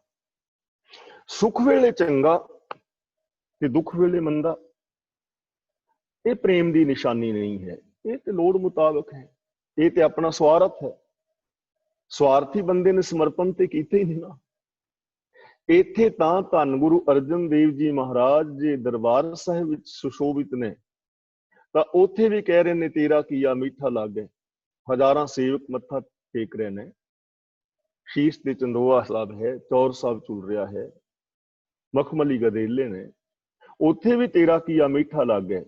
ਤੇ ਜੇ ਕਿਤੇ ਤੱਤੀ ਤਵੀ ਤੇ ਬੈਠਣਾ ਪੈ ਗਿਆ, ਦੇਗਾਂ ਵਿੱਚ ਉਬਲ ਰਹੇ ਨੇ, ਤਾਂ ਉੱਥੇ ਵੀ ਉਹ ਹੀ ਬਚਨ ਨੇ, ਤੇਰਾ ਕੀਆ ਮੀਠਾ ਲਾਗੇ। ਚੰਗੇ ਮੰਦੇ ਦਾ ਕੋਈ ਲੇਖਾ ਨਹੀਂ ਹੈ ਸਿਸਟਮ ਦੇ ਅੰਦਰ, ਹੁਕਮ ਦੇ ਅੰਦਰ, ਰਜ਼ਾ ਦੇ ਅੰਦਰ। ਤਾਂ ਚੰਗੇ ਚੰਗਾ ਕਰ ਮੰਨੈ, ਮੰਦੇ ਮੰਦਾ ਹੋਏ। ਜਿਹੜਾ ਸੁਖ ਨੂੰ ਚੰਗਾ ਔਰ ਦੁੱਖ ਦੇ ਅੰਦਰ ਆਪਣੇ ਪ੍ਰਭੂ ਦੇ ਨਾਲ ਹੀ ਮੰਦਾ ਬੋਲੇ ਜਾਂ ਮੰਦਾ ਮੰਨੇ, ਗੁਰੂ ਜੀ ਕਹਿੰਦੇ ਨੇ, ਆਸਕ ਇਹ ਨਾ ਕਾਂਢੀ ਹੈ, ਆਖੀਐ ਜੇ ਲੇਖੇ ਵਰਤੈ ਸੋਏ। ਉਹਨੂੰ ਆਸ਼ਿਕ ਨਹੀਂ ਕਿਹਾ ਜਾ ਸਕਦਾ ਜਿਹੜਾ ਲੇਖਾ ਜੋਖਾ ਕਰਦਾ ਹੈ। ਲੇਖੇ ਜੋਖੇ ਵਾਲੇ ਨੂੰ ਰੱਬ ਦਾ ਪਿਆਰਾ ਨਹੀਂ ਕਿਹਾ ਜਾ ਸਕਦਾ। ਜਿੱਥੇ ਦੁਨਿਆਵੀ ਪ੍ਰੇਮ ਹੈ, ਜੇ ਉੱਥੇ ਵੀ ਲੇਖਾ ਜੋਖਾ ਹੈ ਤੇ ਉਹਨੂੰ ਅਸੀਂ ਪ੍ਰੇਮ ਨਹੀਂ ਕਹਿ ਸਕਦੇ। ਉਹ ਪਿਆਰ ਨਹੀਂ, ਵਪਾਰ ਹੈ। ਪ੍ਰੇਮ ਵਿੱਚ ਲੇਖਾ ਜੋਖਾ ਨਹੀਂ ਹੈ। ਇੱਕ ਘਟਨਾ ਨੇ ਬੁੱਲੇ ਸ਼ਾਹ ਦਾ ਜੀਵਨ ਬਦਲ ਦਿੱਤਾ ਸੀ। ਇਹ ਮੈਂ ਘਟਨਾ ਆਪ ਨਾਲ ਸਾਂਝੀ ਕਰਦੇ ਹਾਂ। ਬੁੱਲੇ ਸ਼ਾਹ ਕਿਤੇ ਦੁੱਧ ਲੈਣ ਵਾਸਤੇ ਗਿਆ ਤੇ ਉੱਥੇ ਲਾਈਨ ਲੱਗੀ ਸੀ। ਦੋਧੀ ਵੀਰ ਦੁੱਧ ਵੇਚ ਰਿਹਾ ਸੀ, ਲਾਈਨ ਲੱਗੀ ਸੀ। ਜਿਹੜਾ ਬੰਦਾ ਜਾ ਕੇ ਕਹਿੰਦਾ ਕਿ ਮੈਨੂੰ 2 ਕਿਲੋ ਦੁੱਧ ਚਾਹੀਦਾ ਹੈ, ਉਹ 2 ਕਿਲੋ ਦੁੱਧ ਉਹਨੂੰ ਦਿੰਦਾ, ਪੈਸੇ ਪਹਿਲਾਂ ਲੈਂਦਾ। ਦੂਜੇ ਬੰਦੇ ਤੋਂ ਪੁੱਛਦਾ ਵੀ ਕਿੰਨਾ ਦੁੱਧ ਚਾਹੀਦਾ, ਕਿਲੋ ਚਾਹੀਦਾ, ਪੈਸੇ ਲੈ ਕੇ ਫਿਰ ਦੁੱਧ ਦੇ ਰਿਹਾ ਸੀ। ਬੁੱਲੇ ਸ਼ਾਹ ਲਾਈਨ ਵਿੱਚ ਲੱਗਿਆ ਸੀ। ਇੱਕ ਬੰਦਾ ਆਇਆ, ਉਹ ਦੋਧੀ ਦੇ ਕੋਲ ਗਿਆ। ਦੋਧੀ ਨੇ ਉਸਨੂੰ ਗਲਵੱਕੜੀ ਪਾਈ, ਹਾਲ ਚਾਲ ਪੁੱਛਿਆ ਤੇ ਉਸ ਦਾ ਡੋਲੂ ਫੜਿਆ ਤੇ ਡੋਲੂ ਦੁੱਧ ਦਾ ਭਰ ਕੇ ਉਹਨੂੰ ਫੜਾ ਦਿੱਤਾ ਕਿ ਇਹ ਦੁੱਧ ਲੈ ਜਾ। ਉਹ ਬਿਨਾਂ ਪੈਸੇ ਦੇਣ ਤੋਂ ਚਲਾ ਗਿਆ। ਜਦੋਂ ਬੁੱਲੇ ਸ਼ਾਹ ਦਾ ਨੰਬਰ ਆਇਆ ਨਾ, ਤੇ ਬੁੱਲੇ ਸ਼ਾਹ ਤੋਂ ਦੋਧੀ ਨੇ ਪੁੱਛਿਆ ਵੀ ਕਿੰਨਾ ਦੁੱਧ ਲੈਣਾ ਹੈ। ਬੁੱਲੇ ਸ਼ਾਹ ਤੋਂ ਪੁੱਛਿਆ। ਬੁੱਲੇ ਸ਼ਾਹ ਕਹਿਣ ਲੱਗਾ, ਦੁੱਧ ਬਾਅਦ ਵਿੱਚ ਦੱਸਾਂਗਾ, ਮੈਨੂੰ ਇਹ ਦੱਸ ਕਿ ਹਰ ਬੰਦੇ ਤੋਂ ਤੂੰ ਪੁੱਛ ਰਿਹਾ ਹੈ ਦੁੱਧ ਕਿੰਨਾ ਲੈਣਾ ਹੈ। ਜਿੰਨਾ ਉਹ ਕਹਿੰਦਾ ਹੈ ਪੈਸੇ ਪਹਿਲਾਂ ਲੈ ਕੇ ਫਿਰ ਦੁੱਧ ਦੇ ਰਿਹਾ ਹੈ, ਤੇ ਉਹ ਬੰਦਾ ਆਇਆ ਨਾ ਤੇ ਤੂੰ ਉਹਦੇ ਤੋਂ ਪੁੱਛਿਆ ਵੀ ਦੁੱਧ ਕਿੰਨਾ ਲੈਣਾ ਹੈ। ਡੋਲੂ ਦੁੱਧ ਦਾ ਭਰ ਕੇ ਫੜਾਤਾ, ਪੈਸੇ ਵੀ ਨਹੀਂ ਲਏ। ਇਹ ਦੋਧੀ ਹੱਸ ਪਿਆ, ਕਹਿਣ ਲੱਗਾ, ਸਾਈਂ ਜੀ, ਉਹ ਮੇਰਾ ਗਾਹਕ ਨਹੀਂ ਸੀ, ਉਹ ਮੇਰਾ ਮਿੱਤਰ ਸੀ। ਤੇ ਮਿੱਤਰ ਦੇ ਨਾਲ ਲੇਖਾ ਜੋਖਾ ਨਹੀਂ ਕੀਤਾ ਜਾਂਦਾ। ਜਿੱਥੇ ਪਿਆਰ ਹੋਵੇ ਨਾ ਉੱਥੇ ਲੇਖਾ ਜੋਖਾ ਨਹੀਂ ਕੀਤਾ ਜਾਂਦਾ। ਸਾਈਂ ਬੁੱਲੇ ਸ਼ਾਹ ਨੂੰ ਤਰੇਲੀਆਂ ਆ ਗਈਆਂ। ਸਾਈਂ ਬੁੱਲੇ ਸ਼ਾਹ ਨੇ ਇਸ ਦੋਧੀ ਦੇ ਪੈਰਾਂ ਨੂੰ ਹੱਥ ਲਾਇਆ ਤੇ ਕਹਿਣ ਲੱਗਾ, ਧੰਨ ਹੈ ਤੂੰ ਜੋ ਆਪਣੇ ਮਿੱਤਰ ਦੇ ਨਾਲ, ਆਪਣੇ ਪਿਆਰੇ ਦੇ ਨਾਲ ਲੇਖਾ ਜੋਖਾ ਨਹੀਂ ਕਰਦਾ। ਲਾਨਤ ਹੈ ਮੇਰੀ ਜ਼ਿੰਦਗੀ ਨੂੰ ਜੋ ਮੈਂ ਆਪਣੇ ਪਿਆਰੇ ਦੇ ਨਾਲ ਲੇਖਾ ਕਰਨਾ ਕਿ ਅੱਜ ਮੈਂ ਇੰਨੀਆਂ ਮਾਲਾ ਫੇਰ ਦਿੱਤੀਆਂ ਨੇ। ਮਾਲਾ ਪਾਈ ਸੀ ਨਾ, ਤਸਵੀਰ ਫੜੀ ਸੀ, ਅੱਜ ਮੈਂ ਇੰਨੀਆਂ ਮਾਲਾ ਫੇਰੀਆਂ ਨੇ। ਅੱਜ ਤੋਂ ਲੈ ਕੇ ਮੈਂ ਵੀ ਆਪਣੇ ਪਿਆਰੇ ਦੇ ਨਾਲ ਲੇਖਾ ਨਹੀਂ ਕਰਾਂਗਾ। ਉਹਨੇ ਮਾਲਾ ਤੋੜ ਕੇ ਉਹ ਮਾਰੀ, ਸੁੱਟ ਕੇ ਭਰੇ ਮਾਰੀ। ਅੱਜ ਤੋਂ ਮੈਂ ਵੀ ਲੇਖਾ ਨਹੀਂ ਕਰਾਂਗਾ। ਤੇ ਜਿੱਥੇ ਗਿਣਤੀ ਮਿੰਤੀ ਹੈ, ਅੱਜ ਇੰਨੇ ਪਾਠ ਕਰਤੇ, ਅੱਜ ਇੰਨਾ ਜਾਪ ਜਪ ਲਿਆ, ਅੱਜ ਤੇ 1.5 ਘੰਟਾ ਲੱਗ ਗਿਆ, ਇਹ ਤੇ ਲੇਖਾ ਜੋਖਾ ਹੈ। ਤੇ ਜਿੱਥੇ ਲੇਖਾ ਜੋਖਾ ਹੈ ਉੱਥੇ ਪਿਆਰ ਨਹੀਂ ਹੈ। ਪਿਆਰ ਤਾਂ ਸਮਰਪਣ ਹੈ, ਪਿਆਰ ਤਾਂ ਆਪਣਾ ਆਪਾ ਵਾਰ ਦੇਣਾ ਹੈ। ਪਿਆਰ ਦੇ ਵਿੱਚ ਕੋਈ ਮੰਗ ਨਹੀਂ ਹੈ, ਕੋਈ ਚਾਹਤ ਨਹੀਂ ਹੈ। ਜੋ ਚਾਹਤ ਉਹੀ ਉਸ ਦੀ ਚਾਹਤ। ਤੇ ਜਿੱਥੇ ਲੇਖਾ ਜੋਖਾ ਹੈ ਉੱਥੇ ਪਿਆਰ ਨਹੀਂ ਹੁੰਦਾ। ਉਹ ਝੂਠਾ ਪਿਆਰ ਹੈ, ਉਹ ਇਮੋਸ਼ਨਲ ਬਲੈਕਮੇਲਿੰਗ ਹੈ, ਉਹ ਇੱਕ ਡਰਾਮਾ ਹੈ। ਅਗਲਾ ਬਚਨ ਕਰਦੇ ਨੇ, ਸਲਾਮ ਜਵਾਬ ਦੋਵੇਂ ਕਰੇ ਮੁੰਡੋਂ ਪੁੱਠਾ ਜਾਏ। ਗੱਲ ਕਰ ਰਹੇ ਨੇ ਸੇਵਕ ਦੀ। ਅਸੀਂ ਕਹਿੰਦੇ ਨਾ ਗੁਰੂ ਦੇ ਸੇਵਕ ਹਾਂ, ਦਾਸ ਹਾਂ, ਤਾਂ ਗੁਰੂ ਜੀ ਕਹਿੰਦੇ ਨੇ ਸਲਾਮ ਜਵਾਬ ਦੋਵੇਂ ਕਰੇ ਮੁੰਡੋਂ ਪੁੱਠਾ ਜਾਏ। ਜੇ ਕੋਈ ਸੇਵਕ ਸਲਾਮ ਵੀ ਕਰੇ, ਮੱਥਾ ਵੀ ਟੇਕੇ, ਔਰ ਜੇ ਉਹਦਾ ਮਾਲਕ ਕੋਈ ਕੰਮ ਕਹੇ ਤੇ ਉਹਨੂੰ ਜਵਾਬ ਵੀ ਦੇ ਦੇਵੇ ਕਿ ਇਹ ਕੰਮ ਮੈਂ ਨਹੀਂ ਕਰਨਾ। ਸਲਾਮ ਵੀ ਕਰੇ, ਮੱਥਾ ਵੀ ਟੇਕੇ ਤੇ ਜਵਾਬ ਵੀ ਦੇ ਦੇਵੇ। ਮੁੰਡੋਂ ਕੁੱਥਾ ਜਾਏ, ਗੁਰੂ ਜੀ ਕਹਿੰਦੇ ਨੇ ਐਸਾ ਬੰਦਾ ਮੁੱਢ ਮੂਲ ਤੋਂ ਹੀ ਗੁੱਸਾ ਹੋਇਆ ਹੈ, ਭੁੱਲ ਗਿਆ ਹੈ, ਕੁਰਾਏ ਪੈ ਗਿਆ। ਮੱਥਾ ਵੀ ਟੇਕੇ, ਜਵਾਬ ਵੀ ਦੇਵੇ। ਹੁਣ ਅਸੀਂ ਗੁਰੂ ਗ੍ਰੰਥ ਸਾਹਿਬ ਜੀ ਅੱਗੇ ਮੱਥਾ ਵੀ ਟੇਕੀ ਆਣ ਕੇ, ਤੇ ਮੱਥਾ ਟੇਕਣ ਤੋਂ ਬਾਅਦ ਜੋ ਗੁਰਬਾਣੀ ਵਿੱਚ ਲਿਖਿਆ ਹੈ, ਗਿਆਨ ਜੋ ਹੈ ਜਾਂ ਫਿਲਾਸਫੀ ਹੈ, ਵਿਚਾਰਧਾਰਾ ਹੈ, ਗੁਰੂ ਦਾ ਉਪਦੇਸ਼ ਹੈ, ਗੁਰੂ ਦੇ ਸਿਧਾਂਤ ਨੇ, ਤੇ ਉਹਨਾਂ ਨੂੰ ਮੰਨਣ ਤੋਂ ਕਰ ਦਈਏ ਇਨਕਾਰ, ਤਾਂ ਇਹ ਸੇਵਕ ਦੇ ਕੰਮ ਨਹੀਂ ਹੈਗੇ। ਇਹ ਤੇ ਵਿਖਾਵਾ ਹੈ, ਕੋਰਾ ਵਿਖਾਵਾ ਹੈ। ਸਲਾਮ ਜਵਾਬ ਦੋਵੇਂ ਕਰੇ ਮੁੰਡੋਂ ਕੁੱਥਾ ਜਾਏ। ਉਹ ਮੁੱਢ ਤੋਂ ਹੀ ਭੁੱਲ ਗਿਆ ਹੈ, ਮੁੱਢ ਤੋਂ ਹੀ ਕੁਰਾਏ ਪਿਆ ਹੋਇਆ ਬੰਦਾ ਹੈ। ਨਾਨਕ ਦੋਵੇਂ ਕੂੜੀਆਂ ਥਾਏ ਨਾ ਕਾਈ ਪਾਏ। ਦੋਵੇਂ ਦਾ ਮਤਲਬ ਦੋਵੇਂ ਗੱਲਾਂ, ਕੂੜੀਆਂ ਦਾ ਮਤਲਬ ਝੂਠੀਆਂ। ਉਹਦੀਆਂ ਇਹ ਦੋਵੇਂ ਗੱਲਾਂ ਹੀ ਝੂਠੀਆਂ ਨੇ। ਮੱਥਾ ਟੇਕਣਾ ਵੀ ਝੂਠਾ ਤੇ ਜਵਾਬ ਦੇਣਾ ਵੀ ਝੂਠਾ। ਨਹੀਂ ਜੀ, ਇਹ ਤੇ ਨਹੀਂ ਹੋ ਸਕਦਾ। ਸ਼ਰਾਬ ਤੇ ਨਹੀਂ ਛੱਡਿਆ ਜਾ ਸਕਦਾ, ਨਾ ਸੱਚ ਤੇ ਨਹੀਂ ਬੋਲਿਆ ਜਾ ਸਕਦਾ। ਦਾਜ ਦਹੇਜ ਤੇ ਛੱਡਣਾ ਬੜਾ ਔਖਾ ਹੈ ਜੀ।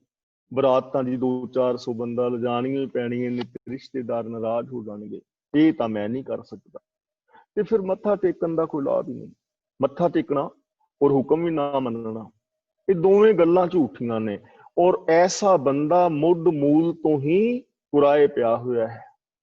ਜਿਹੜਾ ਰੱਬ ਅੱਗੇ ਮੱਥਾ ਵੀ ਟੇਕਦਾ, ਉਹ ਚਾਹੇ ਕਿਸੇ ਵੀ ਧਰਮ ਦਾ, ਚਾਹੇ ਹਿੰਦੂ, ਮੁਸਲਮਾਨ, ਸਿੱਖ, ਈਸਾਈ, ਜੈਨੀ, ਬੋਧੀ, ਪਾਰਸੀ, ਕੋਈ ਵੀ ਹੈ, ਜਿਹੜਾ ਮੱਥਾ ਵੀ ਟੇਕੇ, ਸਲਾਮ ਵੀ ਕਰੇ ਔਰ ਜਵਾਬ ਵੀ ਦੇਵੇ। ਹੁਣ ਤੁਸੀਂ ਦੇਖ ਲਓ, ਫੈਕਟਰੀ ਕਾਰਖਾਨੇ ਵਿੱਚ ਆਪ ਜੌਬ ਕਰਨ ਜਾਂਦੇ ਹੋ, ਜੇ ਆਪਣੇ ਬੌਸ ਨੂੰ ਜਾ ਕੇ ਨਮਸਕਾਰ ਵੀ ਕਰੋ ਤੇ ਉਹ ਕਵੇ ਵੀ ਅੱਜ ਤੇਰੀ ਡਿਊਟੀ ਇੱਧਰ ਹੈ ਤੇ ਤੁਸੀਂ ਕਹੋ ਮੈਂ ਤੇ ਇੱਧਰ ਨਹੀਂ ਜਾਣਾ, ਤੇ ਉਹ ਕਵੇ ਵੀ ਤੂੰ ਇਹ ਕੰਮ ਕਰ ਲੈ, ਤੁਸੀਂ ਕਹੋ ਮੈਂ ਇਹ ਵੀ ਨਹੀਂ ਕੰਮ ਕਰਨਾ, ਤੇ ਫਿਰ ਕੀ ਹੋਏਗਾ? ਫਿਰ ਕੱਢੇਗੇ ਹੀ ਨਾ ਉੱਥੋਂ।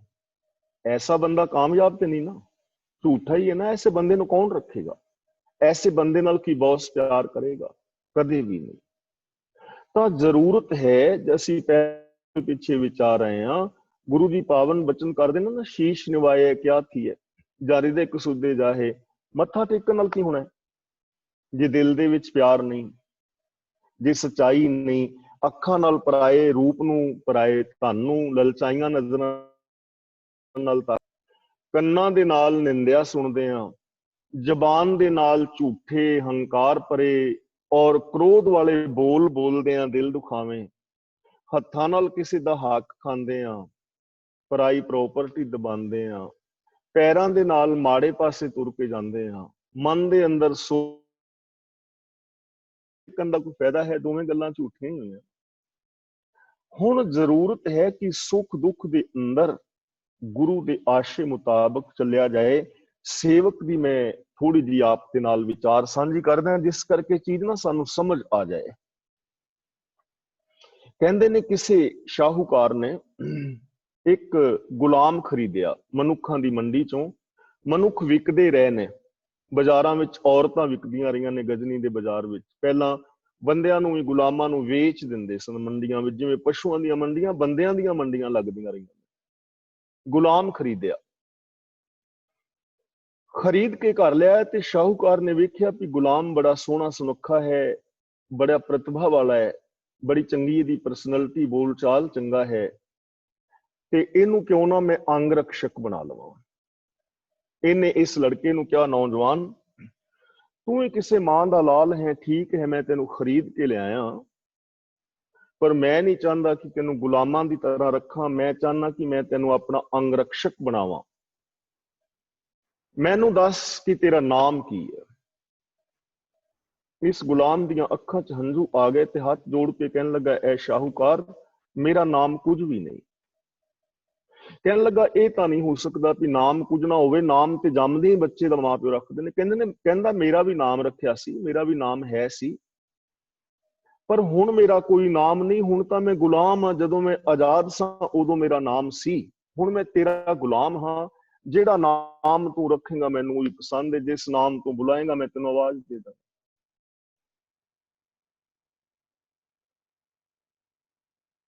ਸ਼ਾਹੂਕਾਰ, ਜਦ ਤੱਕ ਮੈਂ ਆਜ਼ਾਦ ਸੀ ਮੇਰੀ ਪਸੰਦ ਸੀ, ਗੁਲਾਮ ਜੋ ਦੇ ਦੇਵਾਂਗਾ ਖਾ ਲਵਾਂਗਾ, ਜੋ ਦੇ ਪਸੰਦ ਨਹੀਂ, ਜਿੱਥੇ ਭੇਜੇਗਾ ਚਲਾ ਜਾਵਾਂਗਾ, ਜਿਹੜਾ ਕੰਮ ਕਹਿ ਦੇਗਾ ਕਰ ਦਾਂਗਾ। ਗੁਲਾਮ ਦੀ ਵੀ ਕੋਈ ਪਸੰਦ ਹੁੰਦੀ ਹੈ, ਗੁਲਾਮ ਦੀ ਕੋਈ ਮਰਜ਼ੀ ਨਹੀਂ ਹੁੰਦੀ, ਸੇਵਕ ਦੀ ਕੋਈ ਮਰਜ਼ੀ ਨਹੀਂ ਹੁੰਦੀ। ਤੇ ਜੇ ਸੇਵਕ ਦੀ ਮਰਜ਼ੀ ਹੈ, ਗੁਲਾਮ ਦੀ ਮਰਜ਼ੀ ਹੈ, ਗੁਲਾਮ ਹੀ ਕਾਹਦਾ ਹੋਇਆ। ਇਸ ਸ਼ਾਹੂਕਾਰ ਨੇ ਇਸ ਨੌਜਵਾਨ ਦੇ ਪੈਰਾਂ ਵਿੱਚ ਮੱਥਾ ਟੇਕਿਆ, ਕਹਿਣ ਲੱਗਾ, ਹੈ ਨੌਜਵਾਨ, ਉਹ ਸਮੱਸਿਆ ਮੇਰੀ ਜ਼ਿੰਦਗੀ ਦੀ ਜੋ ਰਿਸ਼ੀ ਮੁਨੀ ਮੈਂ ਪੁੱਛਦਾ ਰਿਹਾ, ਬੜੇ ਵਿਦਵਾਨ ਪੁਰਸ਼ਾਂ ਦੇ ਕੋਲ ਗਿਆ, ਮੇਰੀ ਸਮੱਸਿਆ ਦਾ ਸੋਲੂਸ਼ਨ ਨਹੀਂ ਹੋਇਆ। ਅੱਜ ਤੂੰ ਮੇਰੀ ਸਮੱਸਿਆ ਦਾ ਸੋਲੂਸ਼ਨ ਕਰ ਦਿੱਤਾ। ਆਪਣੀ ਮਰਜ਼ੀ ਖਤਮ ਕਰ ਦੇਣਾ ਹੀ ਰੱਬ ਦੇ ਦਾਸ ਹੋ ਜਾਣਾ ਹੈ।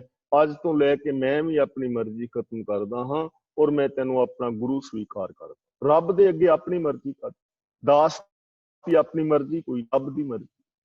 ਅੱਗੇ ਥੋੜਾ ਮੈਂ ਹੋਰ ਬਿਆਨ ਕਰਾਂ। ਇੱਕ ਦਿਨ ਇਹ ਸ਼ਿਕਾਰ ਖੇਲਣ ਵਾਸਤੇ ਗਏ, ਜੰਗਲ ਵਿੱਚ ਕੋਈ ਸ਼ਿਕਾਰ ਨਹੀਂ ਮਿਲਿਆ, ਭੁੱਖ ਲੱਗੀ ਸੀ, ਤੀਰ ਸੀ ਨੇ ਤੀਰ ਮਾਰਿਆ। ਇਹ ਜਿਹੜਾ ਸ਼ਾਹੂਕਾਰ ਸੀ, ਇਸ ਨੌਜਵਾਨ ਨਾਲ ਇੰਨਾ ਪਿਆਰ ਕਰਨ, ਪਹਿਲਾਂ ਚੀਜ਼ ਇਹਨੂੰ ਦੇਣੀ ਖਾਣ ਲਈ, ਬਾਅਦ ਵਿੱਚ ਆਪ ਖਾਣ। ਇਸ ਫਲ ਦੇ ਗਿਆ, ਇੱਕ ਹੀ ਫਲ ਸੀ ਰੁੱਖ ਤੇ, ਤੀਰ ਨਾਲ ਫਲ ਦੇ ਗਿਆ। ਫਲ ਦਾ ਚੀਰ ਕੇ ਇੱਕ ਫਾਂ ਪਹਿਲਾਂ ਇਹਨੇ ਇਸ ਨੌਕਰ ਨੂੰ, ਨੌਜਵਾਨ ਨੂੰ, ਇਹਨੇ ਫਲ ਖਾਦਾ, ਫਲ ਬੜਾ ਸਵਾਦ ਲੱਗਾ। ਕਹਿਣ ਲੱਗਾ, ਮਾਲਕ ਇੱਕ ਫਾਂ ਹੋਰ ਦੇ ਦੋ। ਉਹਨੇ ਇੱਕ ਫਾਂ ਹੋਰ ਦੇ ਦਿੱਤੀ। ਇਹਨੇ ਹੋਰ ਮੰਗ ਕੀਤੀ ਕਿ ਇੱਕ ਫਾਂ ਹੋਰ ਦੇ ਦੋ, ਉਹਨੇ ਹੋਰ ਦੇ ਦਿੱਤੀ।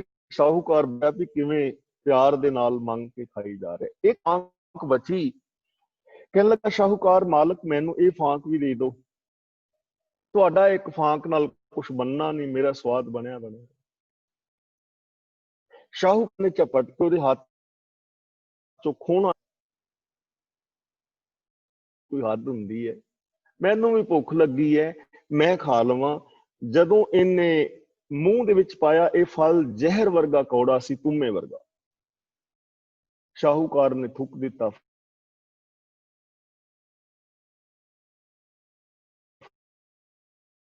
ਕੌੜਾ ਫਲ ਸੀ ਤੇ ਤੂੰ ਇੰਝ ਖਾ ਗਿਆ ਜਿਵੇਂ ਮਿੱਠਾ ਹੈ। ਮੈਨੂੰ ਅਫਸੋਸ ਹੈ ਕਿ ਮੈਂ ਚੱਖਿਆ ਨਹੀਂ, ਤੇ ਮੈਂ ਤੈਨੂੰ ਫੜਾਈ ਗਿਆ ਤੇ ਤੂੰ ਖਾਈ ਗਿਆ, ਤੇ ਤੇਰੇ ਚਿਹਰੇ ਤੇ ਸ਼ਿਕਨ ਵੀ ਨਹੀਂ ਆਇਆ ਕਿ ਫਲ ਇੰਨਾ ਕੌੜਾ ਹੈ। ਇੰਨਾ ਕੌੜਾ ਫਲ ਤੂੰ ਕਿਵੇਂ ਖਾ ਗਿਆ? ਤੈਨੂੰ ਸੁੱਟ ਦੇਣਾ ਚਾਹੀਦਾ, ਤੈਨੂੰ ਮਨਾ ਕਰ ਦੇਣਾ ਚਾਹੀਦਾ ਸੀ। ਕਹਿਣ ਲੱਗਾ, ਸ਼ਾਹੂਕਾਰ, ਮੈਂ ਫਲ ਨਹੀਂ ਵੇਖਿਆ, ਮੈਂ ਹੱਥ ਵੇਖੇ ਨੇ, ਜਿਨ੍ਹਾਂ ਹੱਥਾਂ ਚੋਂ ਫਲ ਆਇਆ ਹੈ। ਇਹਨਾਂ ਹੱਥਾਂ ਚੋਂ ਮੈਨੂੰ ਬੜੇ ਮਿੱਠੇ ਫਲ ਮਿਲੇ ਨੇ, ਤੇ ਜੇ ਇੱਕ ਫਲ ਇਹਨਾਂ ਹੱਥਾਂ ਚੋਂ ਕੌੜਾ ਵੀ ਮਿਲ ਗਿਆ ਉਹਦੇ ਨਾਲ ਕੀ ਫਰਕ ਪੈਂਦਾ? ਇਹਨੂੰ ਕਹਿੰਦੇ ਨੇ ਦਾਸ ਹੋ ਜਾ। ਹੱਥਾਂ ਨੂੰ ਵੇਖਣਾ ਕਿ ਜਿੰਨਾ ਹੱਥਾਂ ਚੋਂ ਇੰਨੇ ਸੁੱਖ ਮਿਲੇ ਚਲਾ ਜਾਵਾਂ, ਐਸਾ ਨਹੀਂ ਹੋ ਸਕਦਾ। ਉਹਨੂੰ ਅਸੀਂ ਸੱਚਾ ਆਸ਼ਿਕ ਕਹਿ ਸਕਦੇ ਹਾਂ, ਉਹਨੂੰ ਅਸੀਂ ਸੱਚਾ ਪਿਆਰ ਕਹਿ ਸਕਦੇ ਹਾਂ, ਉਹਨੂੰ ਅਸੀਂ ਦਾਸ ਕਹਿ ਸਕਦੇ ਹਾਂ, ਕਿਉਂਕਿ ਦਾਸ ਦੀ ਆਪਣੀ ਕੋਈ ਮਰਜ਼ੀ ਨਹੀਂ ਹੁੰਦੀ। ਇਸ ਲਈ ਸੱਚਾ ਸੇਵਕ ਉਹ ਹੈ ਜੋ ਗੁਰੂ ਦੇ ਹਰ ਹੁਕਮ ਨੂੰ ਸੱਤ ਕਰਕੇ ਮੰਨੇ। ਇਸ 6 ਗੱਲਾਂ ਮੈਂ ਆਪ ਪਹਿਲਾਂ ਵੀ ਸਾਂਝੀਆਂ ਕੀਤੀਆਂ ਨੇ, 2 ਪਲ ਪਹਿਲਾਂ ਵੀ ਕੀਤੀਆਂ ਨੇ, ਮੈਂ ਫਿਰ ਸਾਂਝੀਆਂ ਕਰਦੇ ਹਾਂ। ਜੇ ਸੱਚੇ ਸੇਵਕ ਬਣਨਾ ਹੈ ਨਾ, ਤੇ ਅੱਖਾਂ ਦੇ ਨਾਲ ਕੀ ਵੇਖਣਾ ਹੈ? ਸਭ ਮਹਿ ਜੋਤ ਜੋਤ ਹੈ ਸੋਏ, ਜਾਤ ਨਹੀਂ ਵੇਖਣੀ, ਜੋਤ ਵੇਖਣੀ। ਹਰ ਇੱਕ ਦੇ ਨਾਲ ਪਿਆਰ ਕਰਨਾ ਹੈ ਰੱਬ ਵਰਗਾ। ਕੰਨਾਂ ਦੇ ਨਾਲ ਸੱਚ ਸੁਣਨਾ ਹੈ, ਝੂਠ ਨਹੀਂ ਸੁਣਨਾ, ਕਿਸੇ ਦੀ ਝੂਠੀ ਬਦਖੋਈ ਨਹੀਂ ਸੁਣਨੀ। ਜ਼ਬਾਨ ਦੇ ਨਾਲ ਸੱਚੇ ਔਰ ਪਿਆਰੇ ਬੋਲ ਬੋਲਣੇ ਨੇ, ਨਿਰਵੈਰ ਵਾਲੇ, ਨਿਰਭੈਤਾ ਵਾਲੇ, ਪਿਆਰੇ ਸੱਚੇ, ਜਿਨ੍ਹਾਂ ਨਾਲ ਦੂਜੇ ਨੂੰ ਵੀ ਸੁੱਖ ਮਿਲੇ, ਤੁਹਾਨੂੰ ਵੀ ਮਿਲੇ। ਹੱਥਾਂ ਦੇ ਨਾਲ ਚੰਗੇ ਕੰਮ ਕਰਨੇ ਨੇ, ਘਾਲ ਖਾਏ ਕਿ ਛੱਥੋਂ ਦੇ। ਪੈਰਾਂ ਦੇ ਨਾਲ ਸਿੱਧੇ ਰਾਹਾਂ ਤੇ ਜਾਣਾ ਹੈ, ਪੁੱਠੇ ਪਾਸੇ ਨਹੀਂ। ਤੇ ਮਨ ਕਰਕੇ ਸੱਚ ਸੋਚਣਾ ਹੈ, ਮਨ ਬਚਨ ਔਰ ਕਰਮ ਕਰਕੇ ਸੱਚੇ ਹੋਣਾ। ਜਿਹੜਾ ਇਹਨਾਂ ਚੀਜ਼ਾਂ ਨੂੰ ਮੰਨਦਾ ਹੈ ਉਹ ਸੇਵਕ ਹੈ। ਭੁਲੇਖੇ ਵਿੱਚ ਨਹੀਂ ਰਹਿਣਾ, ਨਾ ਮੈਂ ਨਾ ਤੁਸਾਂ। ਅਸੀਂ ਆਪਣੇ ਭਰਮ ਭੁਲੇਖੇ ਦੂਰ ਕਰਨੇ ਨੇ। ਔਰ ਪਹਿਲਾਂ ਵੀ ਅਸੀਂ ਵਿਚਾਰ ਚੁੱਕੇ ਹਾਂ ਨਾ, ਸੇਵ ਕੀਤੀ ਸੰਤੋਖੀ ਜਿਨੀ ਸੱਚੋ ਸੱਚ ਧਿਆਇਆ, ਉਸ ਪੌੜੀ ਵਿੱਚ ਵੀ ਤਾਂ ਉਹਨੂੰ ਅਸੀਂ ਸੇਵਕ ਕਹਿ ਸਕਦੇ ਹਾਂ। ਤਾਂ ਅੱਜ ਦੇ ਇਹਨਾਂ 2 ਸ਼ਲੋਕਾਂ ਦੇ ਵਿੱਚ ਗੁਰੂ ਅੰਗਦ ਦੇਵ ਜੀ ਨੇ ਸਾਨੂੰ ਪਿਆਰ ਬਾਰੇ ਦੱਸਿਆ ਹੈ ਕਿ ਪਿਆਰ, ਸੱਚਾ ਆਸ਼ਿਕ, ਸੱਚਾ ਪ੍ਰੇਮੀ ਗੁਰੂ ਦਾ ਕੌਣ ਹੈ, ਔਰ ਗੁਰੂ ਦਾ ਸੱਚਾ ਸੇਵਕ ਕੌਣ ਹੈ। ਹੁਣ ਸਾਡੇ ਅੱਗੇ ਸਵਾਲ ਪੈਦਾ ਹੁੰਦਾ ਹੈ ਕਿ ਉਸ ਸਾਹਿਬ ਨੂੰ, ਰੱਬ ਦੇ ਨਾਲ ਅਸੀਂ ਪਿਆਰ ਕਿਉਂ ਕਰਨਾ? ਗੁਰੂ ਦੇ ਨਾਲ ਪਿਆਰ ਕਿਉਂ ਕਰਨਾ ਹੈ? ਕਿਉਂ ਸਾਨੂੰ ਇੰਨਾ ਉਪਦੇਸ਼ ਕੀਤਾ ਜਾਂਦਾ ਹੈ, ਇੰਨਾ ਲੰਮਾ ਚੌੜਾ ਲੈਕਚਰ ਕਿਉਂ? ਕੀ ਮਿਲੇਗਾ ਪਿਆਰ ਕੀਤਿਆਂ? ਤੇ ਜੇ ਅਸੀਂ ਪਿਆਰ ਨਾ ਕਰਾਂਗੇ, ਸੱਚ ਦੇ ਨਾਲ ਨਾ ਜੁੜਾਂਗੇ, ਤੇ ਫਿਰ ਕੀ ਹੋਏਗਾ? ਗੁਰੂ ਜੀ ਨੇ ਕਿਹਾ ਹੈ, ਜੇ ਤੂੰ ਸੱਚ ਦੇ ਨਾਲੋਂ ਟੁੱਟ ਜਾਏਗਾ ਨਾ, ਕੋਈ ਵੀ ਬੰਦਾ, ਹਿੰਦੂ, ਮੁਸਲਮਾਨ, ਸਿੱਖ, ਈਸਾਈ, ਜੈਨੀ, ਬੋਧੀ, ਕੋਈ ਵੀ ਇਸਤਰੀ ਪੁਰਸ਼, ਕੋਈ ਵੀ ਜੋ ਸੱਚ ਨਾਲੋਂ ਟੁੱਟ ਜਾਏਗਾ, 4 ਗੱਲਾਂ ਬੜੀਆਂ ਖਤਰਨਾਕ ਤੇਰੀ ਜ਼ਿੰਦਗੀ 'ਚ ਵਾਪਰ ਜਾਣਗੀਆਂ। ਪਹਿਲੀ, ਤੇਰੀ ਹਾਲਾਤ ਉਸ ਗਊ ਵਰਗੀ ਹੋ ਜਾਏਗੀ ਜਿਹੜੀ ਫੰਡਰ ਗਾਂ ਹੈ, ਤੇਨ ਦੁੱਧ ਹੈ ਤੇ ਬਾਹਰੀ ਕਿਤੇ ਨਾ ਆਵੇ ਕਾਮ। ਜਿਹੜੀ ਫੰਡਰ ਗਾਂ ਹੈ ਨਾ, ਦੁੱਧ ਨਹੀਂ ਦਿੰਦੀ, ਉਹ ਕਿਸੇ ਕੰਮ ਦੀ ਨਹੀਂ। ਇੰਡੀਆ ਵਿੱਚ ਗਊ ਨੂੰ ਮਾਤਾ ਕਹਿੰਦੇ ਨੇ ਨਾ, ਤੇ ਹਜ਼ਾਰਾਂ ਮਾਵਾਂ ਸੜਕਾਂ ਤੇ ਤੁਰੀਆਂ ਫਿਰਦੀਆਂ ਨੇ। ਮਾਂ ਨੂੰ ਬੰਦਾ ਘਰੋਂ ਕੱਢਦਾ, ਬੰਦਾ ਪੁੱਛੇ ਵੀ ਭਲਿਓ, ਜੇ ਮਾਂ ਮੰਨਦੇ ਹੋ ਤੇ ਮਾਂ ਨੂੰ ਘਰ ਰੱਖੋ, ਆਪਣੀ ਮਾਂ ਨੂੰ ਪਾਲੋ, ਮਾਂ ਤੁਹਾਡੀ ਲੋਕਾਂ ਦਾ ਨੁਕਸਾਨ ਕਿਉਂ ਕਰੇ? ਲੇਕਿਨ ਮਾਂ ਕਹਿੰਦਿਆਂ ਹੋਇਆਂ ਵੀ ਉਸ ਗਾਂ ਨੂੰ ਕਿਉਂ ਕੱਢ ਦਿੱਤਾ? ਕਿ ਫੰਡਰ ਹੈ, ਦੁੱਧ ਨਹੀਂ ਦੇ ਰਹੀ। ਦੁੱਧ ਦੇਣ ਵਾਲੀ ਗਾਂ ਨੂੰ ਕੋਈ ਘਰੋਂ ਬਾਹਰ ਨਹੀਂ ਕੱਢਦਾ, ਤੇ ਜਿਹੜੀ ਫੰਡਰ ਗਊ ਹੈ ਉਹਨੂੰ ਘਰੋਂ ਕੱਢ ਦਿੱਤਾ ਜਾਂਦਾ ਹੈ। ਉਹ ਲੋਕਾਂ ਦਾ ਨੁਕਸਾਨ ਕਰਦੀ ਹੈ, ਆਪ ਦੁਖੀ ਹੁੰਦੀ ਹੈ, ਐਕਸੀਡੈਂਟ ਦਾ ਕਾਰਨ ਬਣਦੀ ਹੈ। ਕਿੰਨੇ ਐਕਸੀਡੈਂਟ ਅਵਾਰਾ ਪਸ਼ੂਆਂ ਕਰਕੇ ਹੁੰਦੇ ਨੇ, ਦੁਖੀ ਹੁੰਦੀ ਮਰ ਜਾਂਦੀ ਹੈ। ਜੇ ਤੂੰ ਸੱਚ ਨਾਲੋਂ ਟੁੱਟ ਗਿਆ, ਤੈਨੂੰ ਰੱਬ ਦੇ ਘਰ ਚੋਂ ਕੱਢ ਦਿੱਤਾ ਜਾਏਗਾ। ਭਾਵ ਤੈਨੂੰ ਅੰਦਰ ਆਤਮਿਕ ਟਿਕਾਵ ਨਹੀਂ ਮਿਲੇਗਾ, ਤੂੰ ਇਸ ਸੰਸਾਰ ਵਿੱਚ ਭਟਕੇਗਾ, ਏਮਲੈਸ ਹੋ ਕੇ ਲੋਕਾਂ ਦਾ ਨੁਕਸਾਨ ਕਰੇਗਾ, ਐਕਸੀਡੈਂਟ ਦਾ ਕਾਰਨ ਬਣੇਗਾ, ਲੜਾਈ ਦੰਗੇ ਫਸਾਦਾਂ ਦਾ ਕਾਰਨ ਬਣੇਗਾ, ਅਖੀਰ ਆਤਮਕ ਮੌਤੇ ਮਰ ਜਾਏਗਾ ਦੁੱਖ ਭੋਗਦਾ। ਜੇ ਸੱਚ ਨਾਲੋਂ, ਬਾਣੀ ਨਾਲੋਂ ਟੁੱਟ ਗਿਆ ਤਾਂ ਜਲ ਬਿਨ ਸ਼ਾਖ ਕੁਮਲਾਵਤੀ ਉਪਜੈ ਨਾਹੀ ਦਾਮ। ਜਿਹੜੀ ਫਸਲ ਨੂੰ ਟਾਈਮ ਸਿਰ ਪਾਣੀ ਨਾ ਮਿਲੇ ਉਹ ਮੁਰਝਾ ਜਾਂਦੀ ਹੈ। ਜੇ ਸੱਚ ਨਾਲੋਂ ਟੁੱਟ ਗਿਆ, ਤੇਰਾ ਜੀਵਨ ਮੁਰਝਾ ਜਾਏਗਾ। ਤੇਰੇ ਅੰਦਰ ਸਤ, ਸੰਤੋਖ, ਦਇਆ, ਧਰਮ, ਧੀਰਜ, ਗਿਆਨ, ਵੈਰਾਗਤਾ, ਨਿਮਾਨਤਾ ਦੇ ਫੁੱਲ ਨਹੀਂ ਖਿੜਨਗੇ। ਤੇਰੀਆਂ ਖੁਸ਼ੀਆਂ ਖਤਮ ਹੋ ਜਾਣਗੀਆਂ, ਤੇਰਾ ਅੰਦਰ ਖਾਲੀ ਹੋ ਜਾਏਗਾ। ਤੇ ਤੀਜੀ ਗੱਲ ਇਹ ਕਹਿੰਦੇ ਨੇ, ਜੇ ਸੱਚ ਨਾਲੋਂ ਟੁੱਟ ਗਿਆ, ਜਿਤ ਘਰ ਹਰ ਕੰਤ ਨਾ ਪ੍ਰਗਟਈ, ਭੱਠ ਨਗਰ ਸੇ ਗ੍ਰਾਮ। ਤੇਰਾ ਇਹ ਸਰੀਰ, ਤੇਰਾ ਘਰ ਪਰਿਵਾਰ, ਤੇਰਾ ਇਹ ਸੰਸਾਰ ਔਰ ਸਮਾਜ ਭੱਠ ਬਣ ਜਾਏਗਾ। ਭੱਠ, ਭੱਠ ਦੇ ਅੰਦਰ ਬਲਦੀ ਅੱਗ ਜਿਹੜੀ ਚੀਜ਼ ਸੁੱਟੋ, सड़ जाती है, भुज जाता हੱਠ ਦੇ ਵਿੱਚ, दाने सब भुज जाते, तू सड़ भुज जाएगा। तेरे अंदर काम क्रोध की अग बल जाएगी। हंस हेत लोभ कोप चारे नदियां अग, पवें दजे नानका तरिए करमी लग। तेरे अंदर अग्गां बलणगियां विकार दियां, ते विकारां दी अग दे नाल तेरी शांति खत्म हो जाएगी, इंसानियत तेरे अंदरों झुलस जाएगी। और चौथी गल कहंदे ने, प्रभ स्वामी कंत विहूणियां मीत सज्जन सब जाम। जे तू सच नालों टुट गया तो तेरे मित्र जम बन जाणगे। काम क्रोध जामी ने। जे रब दे नालों टुटे हुए लोकां नूं तू अपना साथी बना लिया तां ओह तेरे रिश्तेदार नहीं होणगे, ओह जम होणगे, जम। तेरे मित्र नहीं होणगे, ओह जम बन के टकरनगे। और ध्यान दिओ, ओह लोक जिन्हां ने किसी दे बच्चिਆਂ ਨੂੰ ਨਸ਼ਿਆਂ ਵਿੱਚ ਲਗਾ ਦਿੱਤਾ, कि उन्होंने असीं मित्र कवांगे? मित्र ही ने ना, जिन्हां मित्रां ने ड्रगी बना दिता बच्चिਆਂ ਨੂੰ। बच्चे विआह शादी तो भी गए, जां विआह शादी कराई सी ते अपने परिवार उन्हां दे बर्बाद हो गए। मापे अज ना जिउंदियां चों ना रोंदियां चों, जिउंदियां चों ना मोइयां चों। तां की वो बच्चे मित्र सी? वो मित्र यार सी ना? जम हो के टकरे ना। किसी दी नूंह धी नूं, किसी दी बेटी नूं इस करके तेल पा के साड़ दिता कि दहेज घट लियाई सी। की उहनूं तुसीं रिश्तेदार कहोगे? जम ने ना। ਜਿਹੜੇ 500 ਬੰਦੇ ਬਰਾਤ ਲੈ ਕੇ ਜਾ ਰਹੇ ਨੇ, ਰਿਸ਼ਤੇਦਾਰ ਨੇ, ਜਾਮ ਹੀ ਬਣ ਕੇ ਟੱਕਰੇ ਨੇ ਨਾ। ਯਾਨੀ ਰਿਸ਼ਵਤਖੋਰੀ ਚੋਰ ਬਾਜ਼ਾਰੀ ਵਾਲਿਆਂ ਨੂੰ ਜੇ ਮਿੱਤਰ ਬਣਾ ਲੇਗਾ, ਤੇਰੇ ਲਈ ਜਮ ਬਣ ਕੇ ਟੱਕਰਨਗੇ, ਜਮਾਂ ਦੀ ਫੌਜ ਇਕੱਠੀ ਕਰ ਲੇਗਾ। ਤੇ ਜੇ ਤੂੰ ਆਪ ਸੱਚ ਦੇ ਨਾਲ ਲੋਕਾਂ ਲਈ ਤੂੰ ਜਮ ਬਣ ਜਾਏਗਾ। ਇਸ ਲਈ ਗੁਰੂ ਜੀ ਕਹਿੰਦੇ ਨੇ ਸਾਨੂੰ ਸੱਚ ਦੇ ਨਾਲ ਜੁੜਨਾ ਚਾਹੀਦਾ। ਜੇ ਨਾ ਜੁੜੋਗੇ ਤਾਂ ਇਹੋ ਜੀ ਜ਼ਿੰਦਗੀ ਹੋ ਜਾਏਗੀ ਕਿ ਤੇਰਾ ਸ਼ਰੀਰ, ਤੇਰੀ ਮਾਨਸਿਕਤਾ, ਤੇਰਾ ਪਰਿਵਾਰ ਸਭ ਦੁੱਖ ਹੀ ਦੁੱਖਾਂ ਦੇ ਚੱਕਰ ਝੁਲ ਜਾਣਗੇ। ਪਰੇਸ਼ਾਨੀਆਂ, ਮਾਨਸਿਕ ਰੋਗਾਂ ਦਾ ਤੂੰ ਸ਼ਿਕਾਰ ਹੋ ਜਾਏਗਾ, ਖੁਸ਼ੀਆਂ ਤੇਰੀਆਂ ਖਤਮ ਹੋ ਜਾਣਗੀਆਂ। ਇਸ ਲਈ ਸਾਨੂੰ ਕੀ ਕਰਨਾ ਚਾਹੀਦਾ ਹੈ? ਜਿਤ ਸੇਵੈ ਸੁਖ ਪਾਈਐ, ਸੋ ਸਾਹਿਬ ਸਦਾ ਸੰਭਾਲੀਐ। ਸੇਵੇ ਦਾ ਮਤਲਬ ਜਿਹਦੀ ਸ਼ਰਨ ਵਿੱਚ ਜਾਇਆ, ਜਿਹਦੇ ਗੁਣਾਂ ਦੇ ਧਾਰਨੀ ਹੋਇਆ, ਸੁਖ ਪਾਈਦਾ। ਉਸ ਸਾਹਿਬ ਨੂੰ ਸਦਾ ਸੰਭਾਲੀਏ ਦਾ ਮਤਲਬ ਆਪਣੇ ਹਿਰਦੇ ਵਿੱਚ, ਆਪਣੀ ਮੈਂਟੈਲਿਟੀ, ਮਾਨਸਿਕਤਾ ਦੇ ਵਿੱਚ ਸੰਭਾਲਣਾ ਚਾਹੀਦਾ। ਤੇ ਰੱਬ ਨੂੰ ਹਿਰਦੇ ਵਿੱਚ ਸੰਭਾਲਣ ਦਾ ਮਤਲਬ ਹੈ ਰੱਬ ਦੇ ਗੁਣਾਂ ਨੂੰ ਸੰਭਾਲਣਾ। ਇੱਕ ਓੰਕਾਰ, ਕਿ ਉਹ ਇੱਕ ਹੈ, ਉਹਦੇ ਇਸ ਗੁਣ ਨੂੰ ਆਪਣੇ ਹਿਰਦੇ ਵਿੱਚ ਸੰਭਾਲੋ। ਸਾਰਿਆਂ ਦੇ ਵਿੱਚ ਉਸ ਰੱਬ ਨੂੰ ਵੇਖੋ, ਸਭ ਦੇ ਨਾਲ ਉਸ ਰੱਬ ਜੈਸਾ ਪਿਆਰ ਕਰੋ। ਰੱਬ ਦਾ ਨਾਮ ਹੈ ਸਤਨਾਮ। ਤਾਂ ਸੱਚਾਈ ਨੂੰ ਆਪਣੀ ਮੈਂਟੈਲਿਟੀ ਦੇ ਅੰਦਰ ਸੰਭਾਲੋ, ਸੁਰਤ ਦੇ ਵਿੱਚ ਨਿਰਭੈਤਾ ਨੂੰ ਸੰਭਾਲੋ, ਨਿਰਵੈਰਤਾ ਨੂੰ ਸੰਭਾਲੋ, ਪ੍ਰੇਮ ਨੂੰ ਸੰਭਾਲੋ, ਦਇਆ ਨੂੰ ਸੰਭਾਲੋ, ਇਨਸਾਨੀਅਤ ਨੂੰ ਸੰਭਾਲੋ। ਫਿਰ ਜ਼ਿੰਦਗੀ ਦੇ ਅੰਦਰ ਸੁੱਖ ਆਏਗਾ। ਤੇ ਜਿਹੜੇ ਗੁਣਾਂ ਦੇ ਨਾਲ ਸੁੱਖ ਪੈਦਾ ਹੁੰਦਾ ਹੈ, ਸਾਨੂੰ ਜੁੜਨਾ ਚਾਹੀਦਾ ਨਾ ਉਹਨਾਂ ਗੁਣਾਂ ਨਾਲ। ਇਹਦਾ ਮਤਲਬ ਇਹ ਨਹੀਂ ਕਿ ਰੱਬ ਨਾਲ ਅਸੀਂ ਜੁੜਨਾ ਹੈ, ਰੱਬ ਨੂੰ ਸਾਡੇ ਖੀਰ ਕੜਾਹ ਦੀ ਲੋੜ ਹੈ, ਵੀ ਚੱਲ ਭੋਗ ਲਵਾਉਣਗੇ ਪਕੌੜਿਆਂ ਨੂੰ ਤੇ ਅਸੀਂ ਰੱਬ ਪਕੌੜੇ ਖਾ ਲੇਗਾ।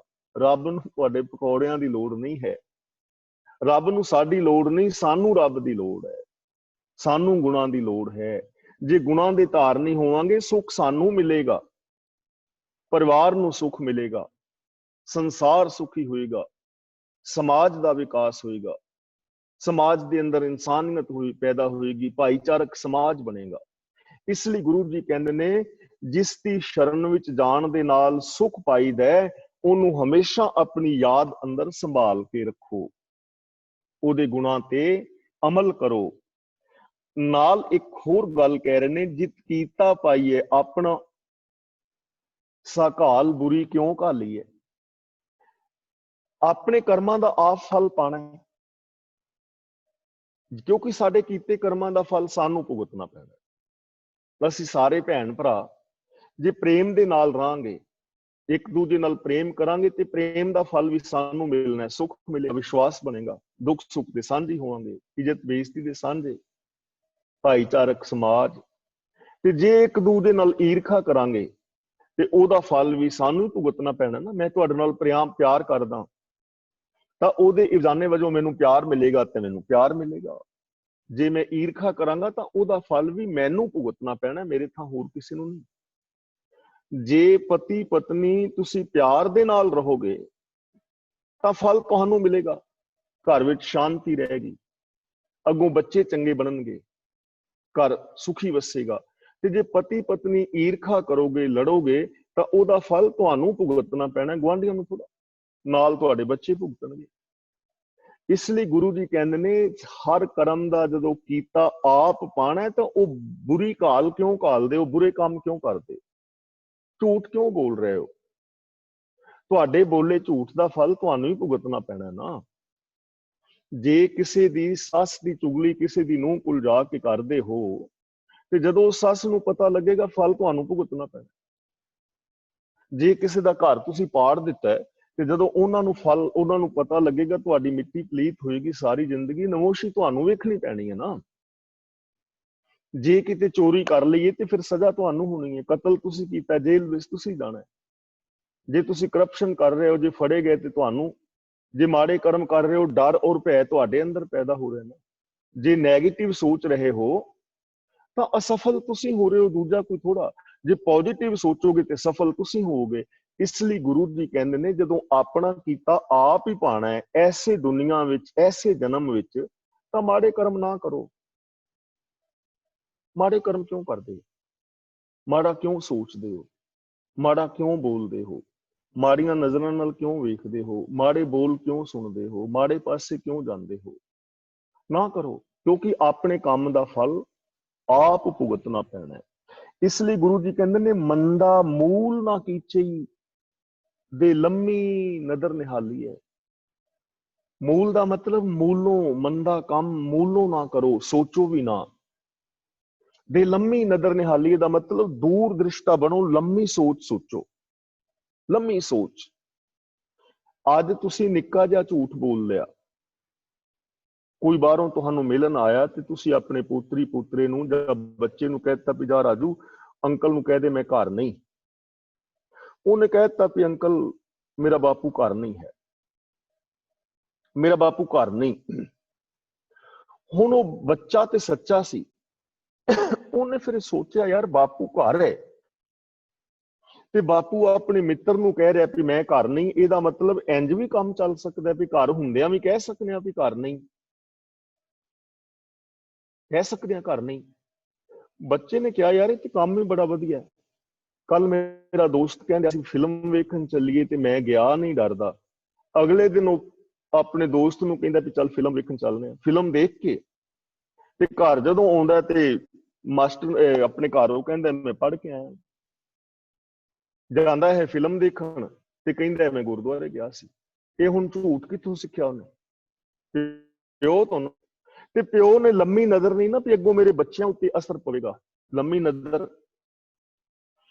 ਪਿਓ ਬੈਠਾ ਹੈ ਸ਼ਾਮ ਨੂੰ ਸ਼ਰਾਬ ਲੈ ਕੇ, ਪੈਗ ਲਾ ਰਿਹਾ, ਨਾਲ ਨਮਕੀਨ ਚੱਲਦੀ ਪਕੌੜੇ, ਤੇ ਬੇਟੇ ਨੂੰ ਕਹਿੰਦਾ ਬੇਟਾ ਜਾ ਰਾਜੂ ਬੇਟਾ ਤੂੰ ਗੁਰਦੁਆਰੇ ਰਹਿਰਾ ਸੁਣਿਆ, ਮੱਥਾ ਟੇਕਿਆ।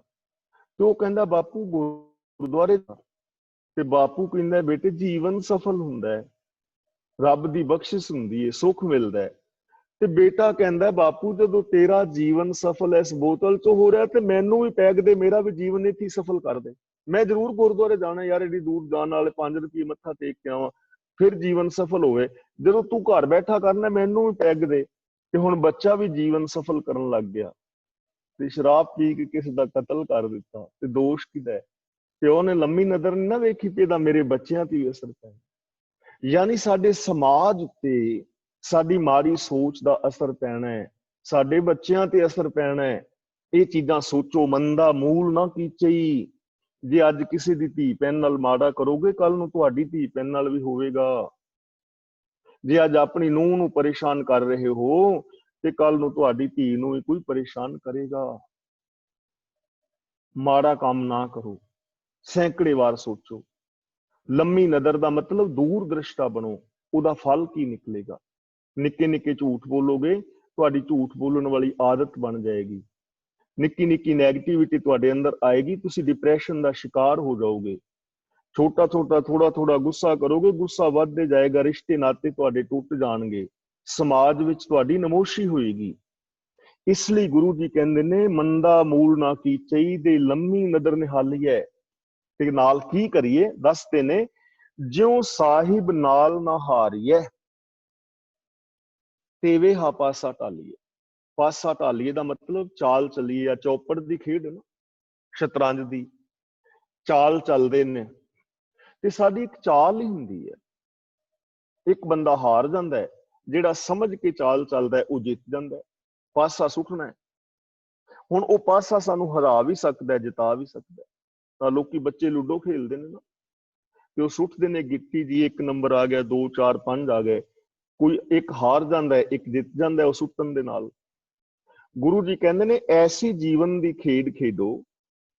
ਪਾਸਾ ਢਾਲੀਏ ਦਾ ਮਤਲਬ ਖੇਲ ਖੇਲੋ, ਆਪਣੇ ਜੀਵਨ ਨੂੰ ਐਵੇਂ ਬਿਤਾਓ ਜੋ ਸਾਹਿਬ ਨਾਲ ਨਾ ਹਾਰੀਏ। ਸਾਹਿਬ ਵੱਲੋਂ ਹਾਰ ਨਾ ਜਾਇਓ, ਸਾਹਿਬ ਨਾਲੋਂ ਤੁਹਾਡੀ ਦੂਰੀ ਨਾ ਬਣ ਜਾਏ, ਰੱਬ ਨਾਲੋਂ ਗੁਰੂ ਨਾਲੋਂ ਤੁਹਾਡੀ ਪ੍ਰੀਤ ਨਾ ਟੁੱਟੇ। ਇਹੋ ਜਿਹੀ ਜੀਵਨ ਖੇਲ ਖੇਲੋ। ਜਦੋਂ ਜੀਵਨ ਬਿਤਾਣਾ ਹੀ ਹੈ, ਬੋਲਣਾ ਹੀ ਹੈ, ਤੇ ਪਿਆਰ ਨਾਲ ਬੋਲ ਲੋ ਯਾਰ। ਝੂਠ ਨਾ ਬੋਲੋ, ਸੱਚ ਬੋਲ ਲੋ। ਬੋਲੀਏ ਸੱਚ ਧਰਮ, ਬੋਲਣਾ ਤੇ ਹੈ ਹੀ ਹੈ, ਤੇ ਫਿਰ ਫਿੱਕੇ ਬੋਲ ਨਾ ਬੋਲੋ, ਪਿਆਰ ਨਾਲ ਬੋਲ ਲੋ। ਕੰਮ ਤੇ ਕਰਨਾ ਹੀ ਹੈ, ਤੇ ਇਮਾਨਦਾਰੀ ਨਾਲ ਕਰ ਲੋ। ਕਿਤੇ ਤੁਰ ਕੇ ਜਾਣਾ ਤੇ ਹੈ ਹੀ ਹੈ, ਚੰਗੇ ਪਾਸੇ ਚਲੇ ਜਾਓ। ਗੱਲਬਾਤ ਸੁਣਨੀ ਤੇ ਹੈ ਹੀ ਹੈ, ਨਾ ਸੁਣੋ ਨੈਗੇਟਿਵ ਬੋਲ, ਨਾ ਸੁਣੋ ਪਾਪ ਅਪਰਾਧ, ਚੰਗੀ ਗੱਲ ਸੁਣ ਲਓ। ਗੁਰੂ ਦੇ ਆਸ਼ੇ ਮੁਤਾਬਕ ਜ਼ਿੰਦਗੀ ਜੀ ਲਓ।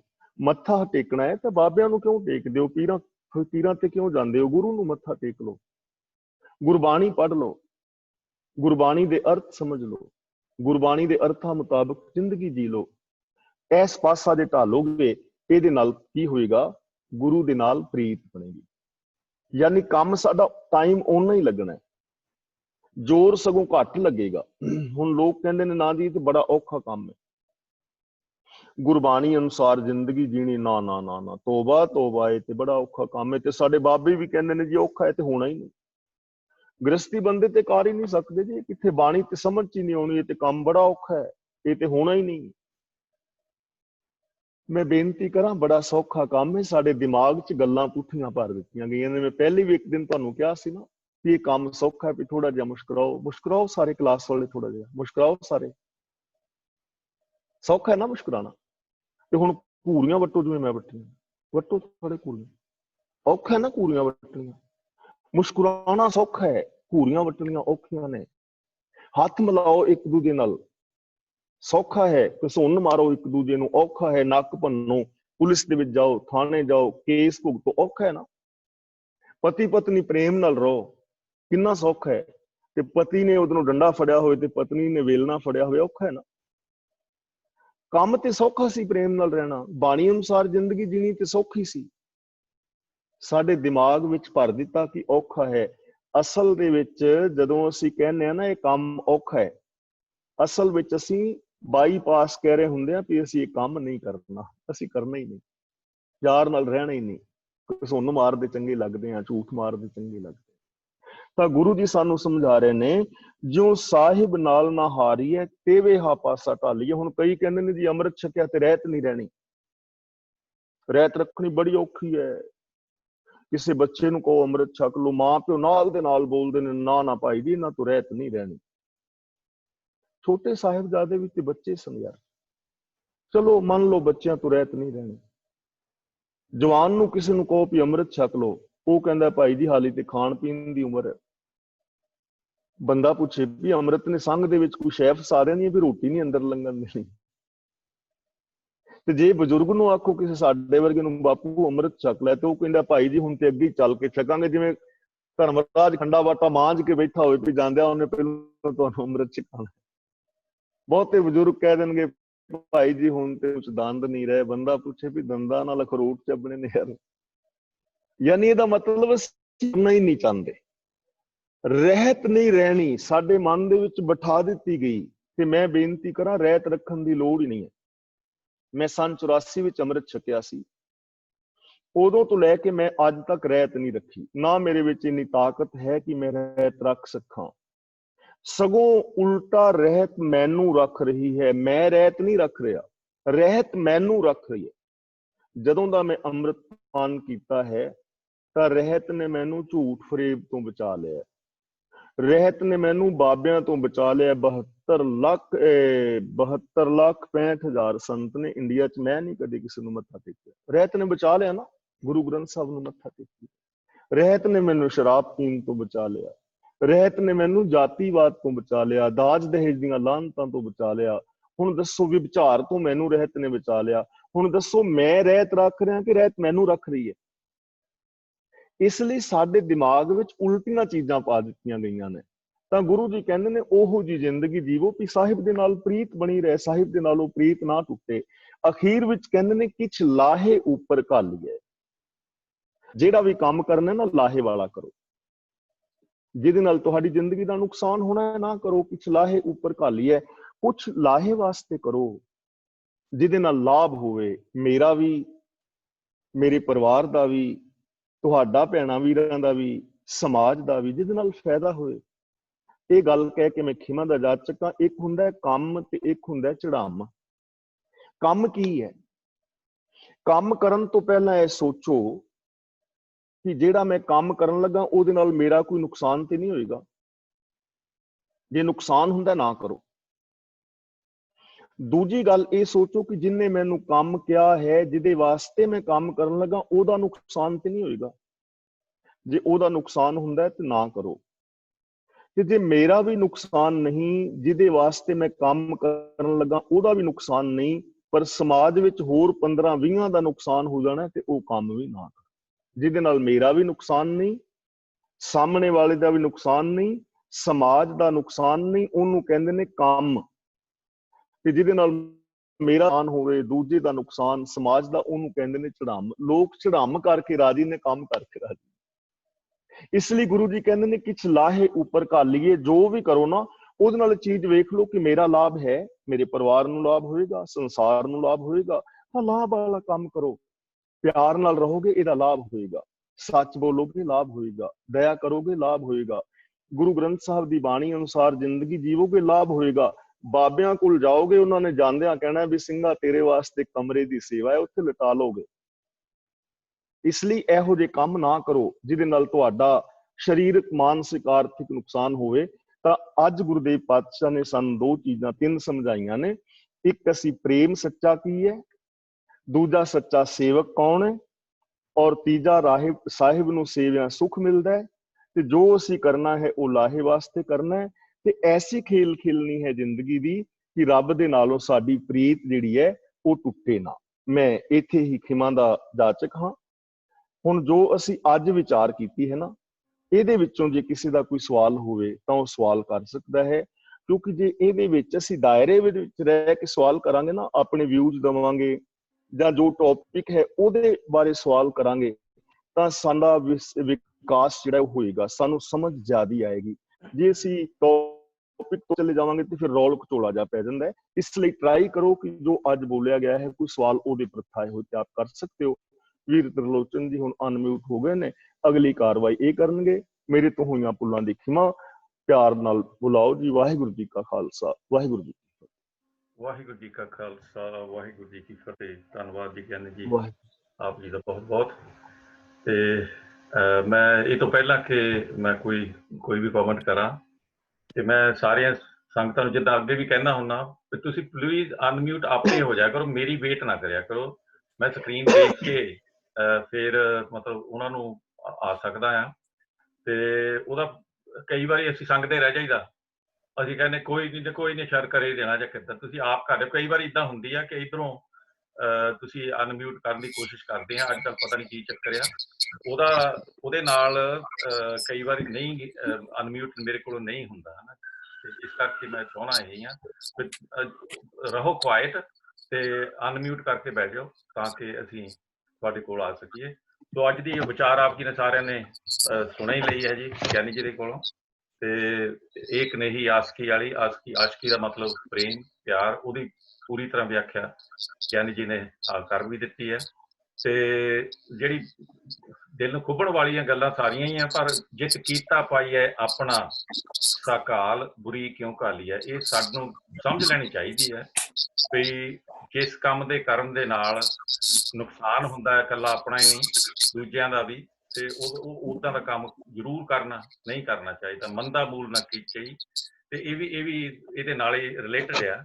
ਤੋ ਇਹਦੀ ਪੂਰੀ ਤਰ੍ਹਾਂ ਆਪ ਜੀ ਨੇ ਸੁਣ ਲਿਆ ਹੈ, ਤੋ ਇਸ ਕਰਕੇ ਮੈਂ ਹੋਰ ਨਹੀਂ ਇਹਦੇ ਬਾਰੇ ਕੁਝ ਵੀ ਕਹਿਣਾ। ਧੰਨਵਾਦ ਗਿਆਨੀ ਜੀ, ਬਹੁਤ ਬਹੁਤ।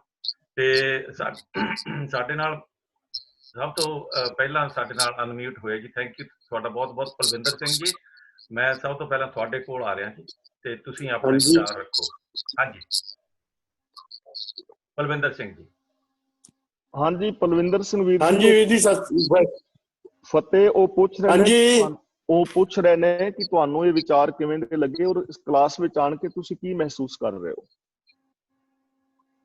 ਬਹੁਤ ਵਧੀਆ ਜੀ, ਅਸੀਂ ਤੇ ਬੜੇ ਆਪਣੇ ਭਾਗਾਂ ਵਾਲੇ ਆ ਜਿਹੜੇ ਕਿ ਸਾਨੂੰ ਤੁਹਾਡੇ ਵਰਗੇ ਵੀਰ ਮਿਲੇ ਹਨ, ਇੰਨੇ ਮਿਲਾਪੜੇ ਤੇ ਪਿਆਰ ਨਾਲ ਔਰ ਮਹਾਰਾਜ ਦੀ ਬਾਣੀ ਨਾਲ ਜੋੜ ਰਹੇ ਨੇ, ਸਾਨੂੰ ਸਚਿਆਰ ਬਣਾ ਰਹੇ ਨੇ, ਸਾਨੂੰ ਸਚਿਆਰ ਹੋਣ ਦੇ ਢੰਗ ਦੱਸ ਰਹੇ ਨੇ। ਬਹੁਤ ਵਧੀਆ ਲੱਗਦਾ ਜੀ, ਬਹੁਤ ਹੀ ਚੰਗਾ, ਬਹੁਤ ਹੀ ਵਧੀਆ। ਧੰਨਵਾਦ ਧੰਨਵਾਦ ਧੰਨਵਾਦ ਜੀ ਪਰਵਿੰਦਰ ਸਿੰਘ ਜੀ, ਬਹੁਤ ਬਹੁਤ। ਤੇ ਸਤਨਾਮ ਸਿੰਘ ਜੀ। ਵਾਹਿਗੁਰੂ ਜੀ ਕਾ ਖਾਲਸਾ, ਵਾਹਿਗੁਰੂ ਜੀ ਕੀ ਫਤਿਹ। ਗਿਆਨੀ ਜੀ ਆਪਨੇ ਪ੍ਰੇਮ ਦੀ ਪਰਿਭਾਸ਼ਾ ਦੱਸੀ ਹੈ, ਨਿਸਵਾਰਥ ਭਾਵਨਾ ਦਾ ਆਤਮ ਸਮਰਪਣ। ਤੇ ਜਿਸ ਤਰ੍ਹਾਂ ਆਪਣੇ 4 ਗੁਣ ਦੱਸੇ ਆ, ਈਗੋ, ਨਿਸਵਾਰਥ, ਤਿਆਗ ਅਤੇ ਪਾਰਦਰਸ਼ੀ, ਇਹ ਚਾਰੇ ਹੀ ਜਿਹੜੀਆਂ ਸ਼ਰਤਾਂ ਇਨਸਾਨ 'ਚ ਹੋਣ ਤੇ ਦੋਸਤ ਹੋਣ ਜਨਾਨੀ ਲਈ, ਰੱਬ ਲਈ ਪ੍ਰੀਤ ਲੈਣ ਵਾਸਤੇ ਕੰਮ ਆਉਂਦੀਆਂ। ਤੇ ਸਭ ਮੈਂ ਜੋਤ ਹੈ ਸੋ ਜਿਸ ਤੇ ਚਾਨਣ, ਸਭ ਮੈਂ ਚਾਨਣ।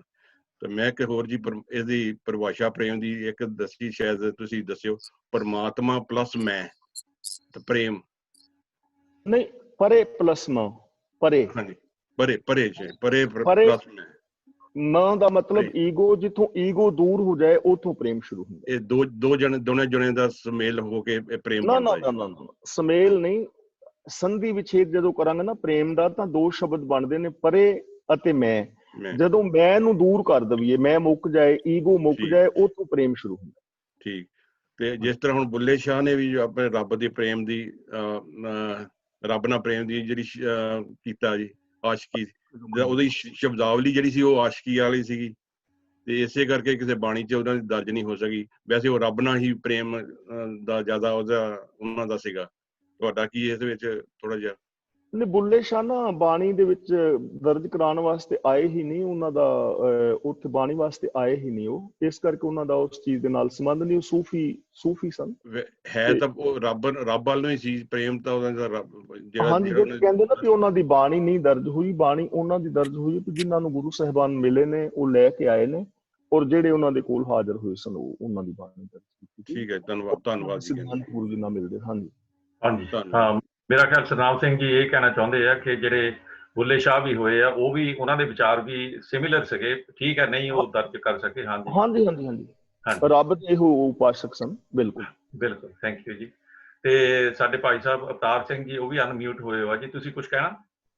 ਮੈਂ ਇਹਨਾਂ ਨੂੰ ਗਿਆਨੀ ਹੁਣਾਂ ਨੂੰ ਸਤਿ ਸ੍ਰੀ ਅਕਾਲ। ਗਿਆਨੀ ਜੀ, ਮੈਂ ਤੁਹਾਨੂੰ ਪੁੱਛਣਾ ਸੀ ਬਈ, ਗੁਰਦੁਆਰੇ ਹਰ ਵੇਲੇ ਕਹਿੰਦੇ ਜੀ ਭੋਗ ਲਵਾਓ, ਪਕੌੜਿਆਂ ਨੂੰ ਵੀ, ਜਲੇਬੀਆਂ ਨੂੰ ਵੀ, ਤਾਂ ਜੋ ਵੀ ਆ, ਇਹ ਜ਼ਰੂਰੀ ਆ ਜਾਂ ਨਹੀਂ? ਨਹੀਂ ਜੀ, ਇਹ ਗੱਲ ਪਿਛਲੀਆਂ ਕਲਾਸਾਂ ਵਿੱਚ ਹੋ ਚੁੱਕੀ ਹੈ। ਗੁਰਦੁਆਰਾ ਸਾਹਿਬ ਕੜਾਹ ਪ੍ਰਸ਼ਾਦ ਦੀ ਦੇਗ ਦੀ ਅਰਦਾਸ ਦੀ ਮਰਿਆਦਾ ਹੈ, ਸਿਰਫ ਰਹਿਤ ਮਰਿਆਦਾ ਵਿੱਚ ਵੀ। ਜਦੋਂ ਅਸੀਂ ਅਰਦਾਸ ਕਰਦੇ ਨਾ ਗੁਰੂ ਗ੍ਰੰਥ ਸਾਹਿਬ ਦੀ ਹਜ਼ੂਰੀ ਵਿੱਚ ਕਿਸੇ ਦੀਵਾਨ ਦੀ ਸਮਾਪਤੀ ਤੇ, ਤਾਂ ਉੱਥੇ ਵੀ ਭੋਗ ਲੱਗੇ ਨਹੀਂ ਕਹਿਣਾ ਹੁੰਦਾ, ਉੱਥੇ ਕਹਿਣਾ ਹੁੰਦਾ ਹੈ ਆਪ ਜੀ ਦੇ ਦਰ ਪ੍ਰਵਾਨ ਹੋਵੇ। ਤੇ ਬਾਕੀ ਜੋ ਪਕੌੜਿਆਂ ਨੂੰ ਜਾਂ ਲੰਗਰ ਨੂੰ ਹਰ ਟਾਈਮ ਭੋਗ ਲਵਾਉਣਾ, ਇਹਦੀ ਮਰਿਆਦਾ ਨਹੀਂ ਹੈ। ਇਹ ਅਸੀਂ ਵਿਚਾਰ ਕਰ ਚੁੱਕੇ ਹਾਂ, ਕਿਉਂਕਿ ਰੱਬ ਨੂੰ ਭੋਗ ਨਹੀਂ ਲੱਗਦਾ, ਨਾ ਰੱਬ ਸਾਡੇ ਪਕੌੜੇ ਖਾਂਦਾ। ਠੀਕ ਹੈ ਜੀ, ਠੀਕ ਹੈ, ਥੈਂਕ ਯੂ ਤੁਹਾਡਾ। ਮੈਂ ਪਹਿਲਾਂ ਸੁਣਿਆ ਨਾ ਸੀ ਤਾਂ ਮੈਂ ਪੁੱਛਿਆ। ਧੰਨਵਾਦ। ਨਾ ਕੋਈ ਗੱਲ ਨਹੀਂ। ਸਤਿ ਸ੍ਰੀ ਅਕਾਲ ਜੀ। ਸਤਿ ਸ੍ਰੀ ਅਕਾਲ, ਥੈਂਕ ਯੂ ਜੀ। ਜਿੱਦਾਂ ਗਿਆਨੀ ਜੀ ਨੇ ਕਿਹਾ, ਪਿਛਲੀ 1-2 ਕਲਾਸਾਂ ਦੇ ਵਿੱਚ ਇਹ ਗੱਲਬਾਤ ਹੋ ਚੁੱਕੀ ਹੈ, ਤੇ ਉਹਨਾਂ ਨੇ ਉਦੋਂ ਸ਼ਾਇਦ ਜੁਆਇਨ ਨਹੀਂ ਸੀ ਕੀਤਾ। ਹਾਂਜੀ, ਉਦੋਂ ਨਹੀਂ ਸੀ ਜੁਆਇਨ ਕੀਤਾ। ਹਾਂਜੀ, ਕੋਈ ਗੱਲ। ਤੇ ਸਾਡੇ ਨਾਲ ਅੱਜ ਨਵੇਂ ਸਰੋਤੇ ਮੇਰੇ ਹਿਸਾਬ ਨਾਲ ਜੁੜੇ ਆ ਜੀ, ਹਰਭਜਨ ਸਿੰਘ, ਉਹਨਾਂ ਦੇ ਨਾਲ 2 ਲੱਗਾ ਹੈ ਨਾਲ, ਤੇ ਉਹਨਾਂ ਨੂੰ ਵੀ ਅਸੀਂ ਵੈਲਕਮ ਕਹਿੰਦੇ ਆ ਜੀ। ਤੇ ਕੋਸ਼ਿਸ਼ ਤਾਂ ਇਹ ਹੋਣੀ ਚਾਹੀਦੀ, ਸਾਰੇ ਮਤਲਬ ਜਿੰਨੇ ਵੀ ਸਾਡੇ ਨਾਲ ਜੁੜਦੇ ਆ ਜੀ, ਉਹ ਜੇ ਆਪਣੇ ਕੈਮਰੇ ਔਨ ਰੱਖਣ ਨਾ, ਤਾਂ ਸਾਨੂੰ ਪਤਾ ਵੀ ਲੱਗਦਾ ਤਾਂ ਨਾਲੇ ਕਹਿਣਾ ਚਾਹੁੰਦੇ ਹੋ ਤਾਂ ਕਹਿ ਸਕਦੇ ਹੋ ਤੁਸੀਂ। ਹਰਭਜਨ ਸਿੰਘ ਜੀ ਤੁਸੀਂ ਕੁਝ ਕਹਿਣਾ ਤਾਂ ਤੁਸੀਂ ਜ਼ਰੂਰ ਆ ਜਾਓ, ਤੁਸੀਂ ਅਨਮਿਊਟ ਹੈ, ਤੁਸੀਂ ਗੱਲ ਕਰ ਸਕਦੇ। ਹਾਂਜੀ ਹਰਭਜਨ ਸਿੰਘ ਜੀ ਤੁਸੀਂ ਸੁਣਦੇ ਆ ਤਾਂ ਨਹੀਂ? ਠੀਕ, ਕੋਈ ਗੱਲ ਨਹੀਂ। ਅੱਛਾ ਜੀ, ਨਿਰਮਲ ਸਿੰਘ ਜੀ ਤੁਸੀਂ ਆਪਣੇ ਅਨਮਿਊਟ ਹੋ ਜਾਓ ਜੇ ਤੁਸੀਂ ਕੁਝ ਕਹਿਣਾ ਜੀ। ਮੈਂ ਟਰਾਈ ਕੀਤੀ ਤੁਹਾਨੂੰ ਅਨਮਿਊਟ ਕਰਨ ਦੀ, ਪਰ ਗੱਲ ਨਹੀਂ ਬਣੀ। ਤੁਸੀਂ ਆਪਣੇ ਇੱਧਰੋਂ ਕੋਸ਼ਿਸ਼ ਕਰੋ। ਹਾਂਜੀ ਪ੍ਰਧਾਨ ਜੀ, ਤੁਸੀਂ ਨਾ ਅਨਮਿਊਟ ਨਹੀਂ ਹੋਏ, ਤੁਹਾਡੀ ਆਵਾਜ਼ ਨਹੀਂ ਆ ਰਹੀ। ਤੁਸੀਂ ਬੋਲ ਤਾਂ ਰਹੇ ਹੋ ਪਰ ਤੁਹਾਡੀ ਆਵਾਜ਼ ਨਹੀਂ ਆ ਰਹੀ। ਅਨਮਿਊਟ ਹੋ ਜਾਓ ਪਹਿਲਾਂ। ਨਹੀਂ, ਉਹ ਬੋਲ ਰਹੇ ਨੇ ਪਰ ਅਨਮਿਊਟ। ਹਾਂਜੀ, ਇੱਧਰ ਮੈਨੂੰ ਵੀ ਦਿੱਕਤ ਆ ਰਹੀ ਹੈ ਜੀ। ਮੈਂ ਕਈਆਂ ਨੂੰ ਅਨਮਿਊਟ ਕਰਨ ਦੀ ਕੋਸ਼ਿਸ਼ ਕਰਦਾ। ਮੈਂ ਇਸੇ ਕਰਕੇ ਕਿਹਾ ਸੀਗਾ ਕਿ ਤੁਸੀਂ ਆਪ ਅਨਮਿਊਟ ਹੋ ਜਾਓ। ਇਸ ਕਰਕੇ ਪਤਾ ਨਹੀਂ ਕੋਈ ਟੈਕਨੀਕਲ ਫਾਲਟ ਹੈ ਜਾਂ ਕਿੱਦਾਂ। ਤੇ ਸੁਵਿੰਦਰ ਕੌਰ ਜੀ ਤੁਸੀਂ ਅਨਮਿਊਟ ਹੋਏ ਹੋਣੇ। ਸੁਵਿੰਦਰ ਕੌਰ ਜੀ ਤੁਸੀਂ ਅਨਮਿਊਟ ਹੋਏ ਆ। ਵਾਹਿਗੁਰੂ ਜੀ ਕਾ ਖਾਲਸਾ, ਵਾਹਿਗੁਰੂ ਜੀ ਕੀ ਫਤਿਹ ਜੀ। ਫਤਿਹ ਮੇਰੀ ਭੈਣ। ਗਿਆਨੀ ਜੀ ਬਹੁਤ ਹੀ ਵਧੀਆ ਜੀ, ਬਹੁਤ ਵਧੀਆ ਤੁਸੀਂ ਵਿਆਖਿਆ ਕੀਤੀ ਹੈਗੀ ਆ ਬਾਣੀ ਦੀ। ਬਹੁਤ ਵਧੀਆ ਜੀ, ਥੈਂਕ ਯੂ ਜੀ, ਬਹੁਤ ਬਹੁਤ ਸ਼ੁਕਰੀਆ ਤੁਹਾਡਾ। ਧੰਨਵਾਦ ਭੈਣ, ਧੰਨਵਾਦ। ਠੀਕ ਹੈ ਜੀ। ਹੁਣ ਵੈਸੇ ਤਾਂ ਇੱਥੇ ਮੇਰੀ ਸਕਰੀਨ ਤੇ ਅਨਮਿਊਟ ਕੋਈ ਨਹੀਂ ਹੋਇਆ। ਜੇ ਕਿਸੇ ਨੇ ਹੋਣਾ ਪਲੀਜ਼ ਹੁਣੇ ਹੋ ਜਾਓ। ਦਵਿੰਦਰ ਸਿੰਘ ਤੁਸੀਂ ਕਈ ਨੋਟ ਬਣਾਉਂਦੇ ਸੀਗੇ, ਜੇ ਤੁਸੀਂ ਕੁਝ ਕਹਿਣਾ ਤਾਂ। ਮੇਰੀ ਆਵਾਜ਼ ਆਉਂਦੀ ਹੈ ਭਾਈ? ਹਾਂਜੀ ਹੁਣ ਆ ਗਈ। ਹਾਂ ਹੁਣ ਆ ਗਈ ਹੈ ਪ੍ਰਧਾਨ ਸਾਹਿਬ। ਇਹ ਕਿੱਥੋਂ ਕੀਤਾ ਤੈਂ? ਕੋਈ ਜਾਦੂ ਨਹੀਂ ਮਾਰਿਆ ਇਧਰੋਂ ਕੋਈ? ਤੁਸੀਂ ਸੁਪਰ ਗਲੂ ਲਾ ਕੇ ਰੱਖਿਆ ਜੀ ਆਪਣੇ ਬਟਨਾਂ ਨੂੰ। ਪ੍ਰਧਾਨ ਜੀ ਦੇਖੋ, ਪ੍ਰਧਾਨ ਸਾਹਿਬ ਨੂੰ ਕੌਣ ਜਾਦੂ ਮਾਰ ਸਕਦਾ ਤੇ ਤੁਸੀਂ ਮਾਰ ਸਕਦੇ ਹੋ। ਲੱਗਦਾ ਏਦਾਂ ਹੀ ਆ। ਹੁਣ ਆਪਣੇ ਆਪ ਖੁੱਲ ਗਈ ਆ। ਅੱਛਾ, ਵਾਹਿਗੁਰੂ ਜੀ ਕਾ ਖਾਲਸਾ, ਵਾਹਿਗੁਰੂ ਜੀ ਕੀ ਫਤਿਹ। ਅੱਜ ਦੇ ਵਿਚਾਰ ਬਹੁਤ ਹੀ ਚੰਗੇ ਖਿਆਲ ਜਿਹੜੇ ਆ ਇਹ ਸਾਰਿਆਂ ਨੂੰ ਸੇਧ ਦੇਣ ਵਾਲੇ ਆ ਇਸ ਸੰਸਾਰ ਦੇ ਲੋਕਾਂ ਦੇ, ਕਿ ਆਪਾਂ ਆਪਣੇ ਨੂੰ ਕਿੱਦਾਂ ਚੰਗੇ ਬਣਨਾ। ਤੇ ਇਸ ਸਿਰ ਤੇ ਜਿਹੜੇ ਖਿਆਲ ਦੱਸਿਆ ਗਿਆਨੀ ਜੀ ਹੁਣੀ, ਇਹ ਬਹੁਤ ਹੀ ਚੰਗੇ ਸੋਹਣੇ ਸੱਚੇ ਢੰਗ ਨਾਲ ਇਹਨਾਂ ਦਿੱਤੇ ਆ ਤੇ ਇਹਨਾਂ ਨੂੰ ਆਪਾਂ ਅਡਾਪਟ ਕਰਨਾ ਚਾਹੀਦਾ। ਪਰ ਇਹਦੇ ਨਾਲ ਨਾਲ ਜਿਹੜੀ ਆਸ਼ਕੀ ਦੀ ਗੱਲ ਕੀਤੀ ਹੈ, ਅਸਲੀ ਜਿਹੜੇ ਹੈਗਾ ਆਤਮਿਕ ਤੌਰ ਤੇ, ਜੇ ਤਾਂ ਅਸੀਂ ਆਤਮਿਕ ਤੌਰ ਤੇ ਹੈਗਾ ਸੁਰਤ ਮਨ ਬੁੱਧ ਇਹਦੇ ਨਾਲ ਇਹਨਾਂ ਨੂੰ ਮੁੱਖ ਰੱਖਦਿਆਂ ਹੋਇਆਂ ਤੇ ਪਰਮਾਤਮਾ ਦੇ ਨਾਲ ਪਿਆਰ ਕਰਦਿਆਂ ਕਿ ਹੈਗਾ ਸਾਨੂੰ ਕੀ ਕੁਛ ਪਰਮਾਤਮਾ ਨੇ ਦਿੱਤਾ, ਹਰ ਇੱਕ ਚੀਜ਼ ਸਾਨੂੰ ਦਿੱਤੀ ਹੈ, ਖਾਣ ਪੀਣ ਨੂੰ, ਸਰੀਰ, ਅੱਖਾਂ, ਹਰ ਚੀਜ਼ ਦਿੱਤੀ ਹੈ। ਤੇ ਇਸ ਚੀਜ਼ ਨੂੰ ਜੇ ਆਪਾਂ ਆਤਮਿਕ ਦਾ ਤੇ ਪਰਮਾਤਮਾ ਦਾ ਪਿਆਰ ਸੱਚਾ ਪਾਰਦਰਸ਼ੀ, ਜਿਹਦਾ ਗਿਆਨੀ ਨੇ ਦੱਸਿਆ ਪਾਰਦਰਸ਼ੀ ਤੇ ਸੱਚਾ ਹੋ ਸਕਦਾ ਆ। ਪਰ ਦੁਨਿਆਵੀ ਚੀਜ਼ਾਂ ਲਈ ਇਹਨਾਂ ਤੋਂ ਚੀਜ਼ਾਂ ਨੂੰ ਸੇਧ ਲੈਣੀ ਚਾਹੀਦੀ ਹੈ। ਪਰ ਜੇ ਹੈਗਾ ਆਤਮਾ ਵੀ ਕਿਤੇ ਦੂਜੇ, ਜਿਸ ਤਰ੍ਹਾਂ ਇਹਨਾਂ ਨੇ ਗਿਆਨੀ ਨੇ ਦੱਸਿਆ, ਬਾਬਿਆਂ ਨਾਲ ਜਾਂ ਦੂਜਿਆਂ ਨਾਲ ਕਿਤੇ ਹੈਗਾ ਸਾਂਝ ਪਾਉਣੀ ਸ਼ੁਰੂ ਕਰ ਦੇਵੇ ਤੇ ਫਿਰ ਉਹਦਾ ਹਾਲ ਆਤਮਾ ਦਾ ਕੀ ਬਣਦਾ, ਇਹ ਆਪਾਂ ਸਾਰੇ ਜਾਣਦੇ ਹਾਂ। ਤੇ ਇਹ ਹੈਗਾ ਸੰਸਾਰ 'ਚ ਰਹਿੰਦਿਆਂ ਹੋਇਆਂ, ਜਿਸ ਤਰ੍ਹਾਂ ਕਹਿੰਦੇ ਜੋਤ ਸਾਰਿਆਂ 'ਚ ਇੱਕੋ ਜਿਹੀ ਹੈ, ਪਰ ਸਾਰੀਆਂ ਜੋਤਾਂ ਜਿਹੜੀਆਂ ਉਹ ਹੈਗਾ ਜੋਤ ਨੂੰ ਹੈਗਾ ਜਿਹੜੇ ਗੁਣ ਹੈ ਪਰਮਾਤਮਾ ਉਹਨਾਂ ਨੂੰ ਮੁੱਖ ਨਹੀਂ ਰੱਖਦੀਆਂ। ਤੇ ਅਸੀਂ ਅਗਰ ਦੁਨਿਆਵੀ ਅਗਰ ਜਿਹੜੇ ਹੈਗਾ ਚੀਜ਼ਾਂ ਜਿਹੜੀਆਂ ਉਹਨਾਂ ਨਾਲ ਜ਼ਿਆਦਾ ਸਰੀਰਕ ਤੌਰ ਤੇ ਜਾਂ ਉਹਨਾਂ ਦੇ ਹੈਗਾ ਰਸਾਂ ਕਸਾਂ ਦੇ ਵਿੱਚ ਅਸੀਂ ਜ਼ਿਆਦਾ ਪਿਆਰ ਪਾਉਣ ਲੱਗ ਪੈਂਦੇ ਹਾਂ। ਤੇ ਸਹੀ ਜਿਹੜਾ ਪਿਆਰ ਇਹਦਾ ਪੇਸ਼ ਸ਼ਲੋਕਾਂ ਵਿੱਚ ਦਿੱਤਾ ਆ ਉਹ ਹੈ ਸੱਚਾ, ਜਿਹਦੇ ਵਿੱਚ ਕੋਈ ਵੀ ਰਲਾ ਨਹੀਂ ਹੈਗਾ ਤੇ ਕਲੀਅਰ ਇੱਕ ਦੂਜੇ ਨਾਲ, ਇੱਕ ਦੂਜੇ ਦੇ ਸ਼ੀਸ਼ੇ ਨਾਲ ਇੱਕ ਦੂਜੇ ਆਪਾਂ ਮੂੰਹ ਦੇਖਦੇ ਆ। ਤੇ ਇਸੇ ਤਰ੍ਹਾਂ ਜਿਹੜਾ ਦੋਨੋਂ ਸਰੀਰ ਜਿਹੜੇ ਇੱਕ ਦੂਜੇ ਦੇ ਹੈਗਾ ਪੂਰੇ ਹੈਗਾ ਚੰਗੀ ਤਰ੍ਹਾਂ ਇੱਕ ਦੂਜੇ ਦੀ ਹੈਗਾ ਜਾਣਦੇ ਆ ਤੇ ਕੀ ਹੈਗਾ ਇੱਕ ਦੂਜੇ ਨਾਲ ਪ੍ਰੇਮ ਕਿਵੇਂ ਕਰਦੇ ਆ। ਇਹ ਹੈਗਾ ਸੱਚੀ ਆਤਮਾ ਜਾਂ ਸੱਚਾ ਪ੍ਰੇਮ ਦੇਖਿਆ ਆਪਾਂ ਦੇਖ ਸਕਦੇ ਹਾਂ ਪਰਮਾਤਮਾ ਦੇ ਗੁਰੂ ਦੇ ਵਿੱਚ ਇੱਕ ਉਹ ਸੇਮ ਇੱਕੋ ਚੀਜ਼ ਹੀ ਹੈ, ਇੱਕ ਚੀਜ਼ ਬਣਨਾ। ਤੇ ਇਹ ਹੈਗਾ ਇਹਦੇ ਵਿੱਚ ਜਿਹੜੇ ਆਸ਼ਕੀ ਦਾ ਹੈਗਾ ਤੇ ਇਹਦੇ ਸ਼ਲੋਕ ਦੇ ਵਿੱਚ ਜੋ ਮਤਲਬ ਦਿੱਤਾ ਆ ਕਿ ਸਾਨੂੰ ਦੂਜਿਆਂ ਨਾਲ ਇੱਕ ਨੂੰ ਛੱਡ ਕੇ ਇੱਕ ਬਣਨਾ, ਕਿ ਦੋਨਾਂ ਨੂੰ ਅਗਰ ਦੋ ਨਹੀਂ ਬਣਨੇ ਇੱਕ ਬਣਨਾ ਆ। ਤੇ ਦੂਜਿਆਂ ਦੇ ਨਾਲ ਜਿਹੜਾ ਜਿੱਥੇ ਹੈਗਾ ਸਾਨੂੰ ਅਗਰ ਥੋੜੇ ਚੱਲਦੀ ਅਗਰ ਲਾਲਚ ਮਤਲਬ ਵੀ ਆਪਾਂ ਰਸਾਂ ਕਸਾਂ ਪੈ ਜਾਈਏ, ਉਦੋਂ ਨਹੀਂ ਭੱਜਣਾ ਜੇ ਸੱਚਾ ਪਿਆਰ ਲੈਣਾ ਤਾਂ। ਤੇ ਬਾਕੀ ਇਹ ਸੰਸਾਰੀ ਲੋਕਾਂ ਦੇ ਵਿੱਚ ਅਸੀਂ ਹੈਗਾ ਆਹ ਚੀਜ਼ਾਂ ਜਿਹੜੇ ਗੁਣ ਇਸ ਤਰ੍ਹਾਂ ਹੋਵੇ ਆਪਣੇ ਜਿਹੜਾ ਲਾਲਚ ਨਹੀਂ ਹੋਣਾ ਚਾਹੀਦਾ, ਈਗੋ ਨਹੀਂ ਹੋਣਾ ਚਾਹੀਦਾ, ਤਿਆਗ ਹੋਣਾ ਚਾਹੀਦਾ, ਇਹੋ ਜਿਹੀਆਂ ਗੱਲਾਂ ਜਿਹੜੀਆਂ ਆ ਇਹ ਹੈਗਾ ਗੱਲਾਂ ਬਹੁਤ ਹੀ ਸੋਹਣੀਆਂ ਆ। ਪਰ ਇਹ ਮੇਰਾ ਖਿਆਲ ਹੈ ਕਿ ਕੋਈ ਕਰੋੜਾਂ ਦੇ ਵਿੱਚੋਂ ਇੱਕ ਇਹਨਾਂ ਚੀਜ਼ਾਂ ਦੇ ਉੱਤੇ ਚੱਲ ਸਕਦਾ। ਪਰ ਸਾਨੂੰ ਹੈਗਾ ਇਸ ਸੰਸਾਰ 'ਚ ਰਹਿੰਦਿਆਂ ਹੋਇਆਂ ਸਾਨੂੰ ਕੋਸ਼ਿਸ਼ ਕਰਨੀ ਚਾਹੀਦੀ ਹੈ ਇਸ ਰਾਹ ਦੇ ਉੱਤੇ ਜਾਂ ਇਹਨਾਂ ਚੀਜ਼ਾਂ ਨੂੰ ਤੇ ਚੱਲਣ ਲਈ। ਤੇ ਆਪਾਂ ਚੇਤੇ ਤੇ ਜ਼ਰੂਰ ਕਰ ਸਕਦੇ ਹਾਂ, ਪਰ ਲੇਕਿਨ ਚੱਲਣਾ ਬੜਾ ਮੁਸ਼ਕਲ ਹੈ ਤੇ ਅਗਰ ਸਮਰਪਿਤ ਹੋਣਾ ਬੜਾ ਮੁਸ਼ਕਲ ਹੈ। ਕਿ ਇਹ ਆ ਵੀ ਜਿੱਦਾਂ ਗੁਲਾਮ ਦੀ ਗੱਲ ਕੀਤੀ, ਗੁਲਾਮੀ ਹੈਗਾ ਉਹ ਤਾਂ ਹੈਗਾ ਪੋਸੀਬਲ ਹੈ ਵੀ ਉਹ ਹੈਗਾ ਚੱਲ ਸਕਦੇ ਆ, ਜਿਹਦਾ ਕੋਈ ਅੱਗਾ ਪਿੱਛਾ ਨਾ ਹੋਵੇ। ਜੇ ਅੱਗਾ ਪਿੱਛਾ ਹੋਵੇ ਤਾਂ ਉਹਦੇ ਮਨ ਦੇ ਵਿੱਚ ਜ਼ਰੂਰ ਆਊਗਾ ਕਿ ਨਹੀਂ ਬਈ ਯਾਰ ਮੈਂ ਕੀ ਕਰਾਂ, ਮੈਂ ਹੇਰਾ ਫੇਰੀ ਕਰਾਂ। ਇਹ ਚੀਜ਼ਾਂ ਸੰਸਾਰਿਕ ਤੌਰ ਤੇ ਜਿਹੜੀ ਇੱਕ ਸਾਨੂੰ ਐਗਜ਼ਾਮਪਲ ਇੱਥੋਂ ਮਿਲਦੀ ਆ। ਅਸੀਂ ਇਸ ਤੋਂ ਸੇਧ ਲੈ ਕੇ ਆਪਣਾ ਜੀਵਨ ਵੀ ਉਹੋ ਜਿਹਾ ਬਣਾਉਣ ਦਾ ਯਤਨ ਕਰੀਏ। ਤੇ ਫਿਰ ਇਹ ਹੈ ਵੀ ਮਾੜੇ ਚੰਗੇ ਕੰਮਾਂ ਦਾ ਖਾਸ ਰੱਖਣਾ ਚਾਹੀਦਾ। ਜੇ ਮਾੜੇ ਕੰਮ ਕਰਾਂਗੇ ਤੇ ਉਹਦਾ ਰਿਜ਼ਲਟ ਵੀ ਮਾੜਾ ਹੀ ਨਿਕਲਣਾ ਤੇ ਬੇਇੱਜ਼ਤੀ ਹੋਊਗੀ। ਤੇ ਇਹ ਹੈ ਵੀ ਦੂਜੇ ਆਪਣੇ ਸਾਥੀ ਨਾਲ ਧੋਖਾ ਨਾ ਕਰੋ। ਧੋਖਾ ਜੇ ਅਗਰ ਮਨ ਹੋਣ ਤੇ ਉੱਪਰੋਂ ਹੋਰ ਤਾਂ ਅੰਦਰੋਂ ਹੋਰ, ਇਹ ਚੀਜ਼ਾਂ ਨਹੀਂ ਹੋਣੀਆਂ ਚਾਹੀਦੀਆਂ ਜੇ ਆਪਾਂ ਪਾਰਦਰਸ਼ੀ ਬਣਨਾ ਜਾਂ ਸਹੀ ਪ੍ਰੇਮ ਕਰਨਾ ਤਾਂ। ਤੇ ਕਿਉਂ ਇੱਥੇ ਮੈਂ ਅਗਰ ਦੁਨਿਆਵੀ ਚੀਜ਼ਾਂ ਜਿੰਨੇ ਕਿ ਮੈਨੂੰ ਅਗਰ ਦੱਸਦੇ ਆ, ਦਿਲੋਂ ਇੱਕ ਮਨ ਹੋ ਕੇ ਕਿਸੇ ਨੇ ਅੱਜ ਤਾਈਂ ਕੋਈ ਭਾਵੇਂ ਕਰੋੜਾਂ ਵਿੱਚ ਹੋਊਗਾ, ਨਹੀਂ ਕਿਤੇ ਨਾ ਕਿਤੇ ਜ਼ਰੂਰ ਕਰੇਗਾ।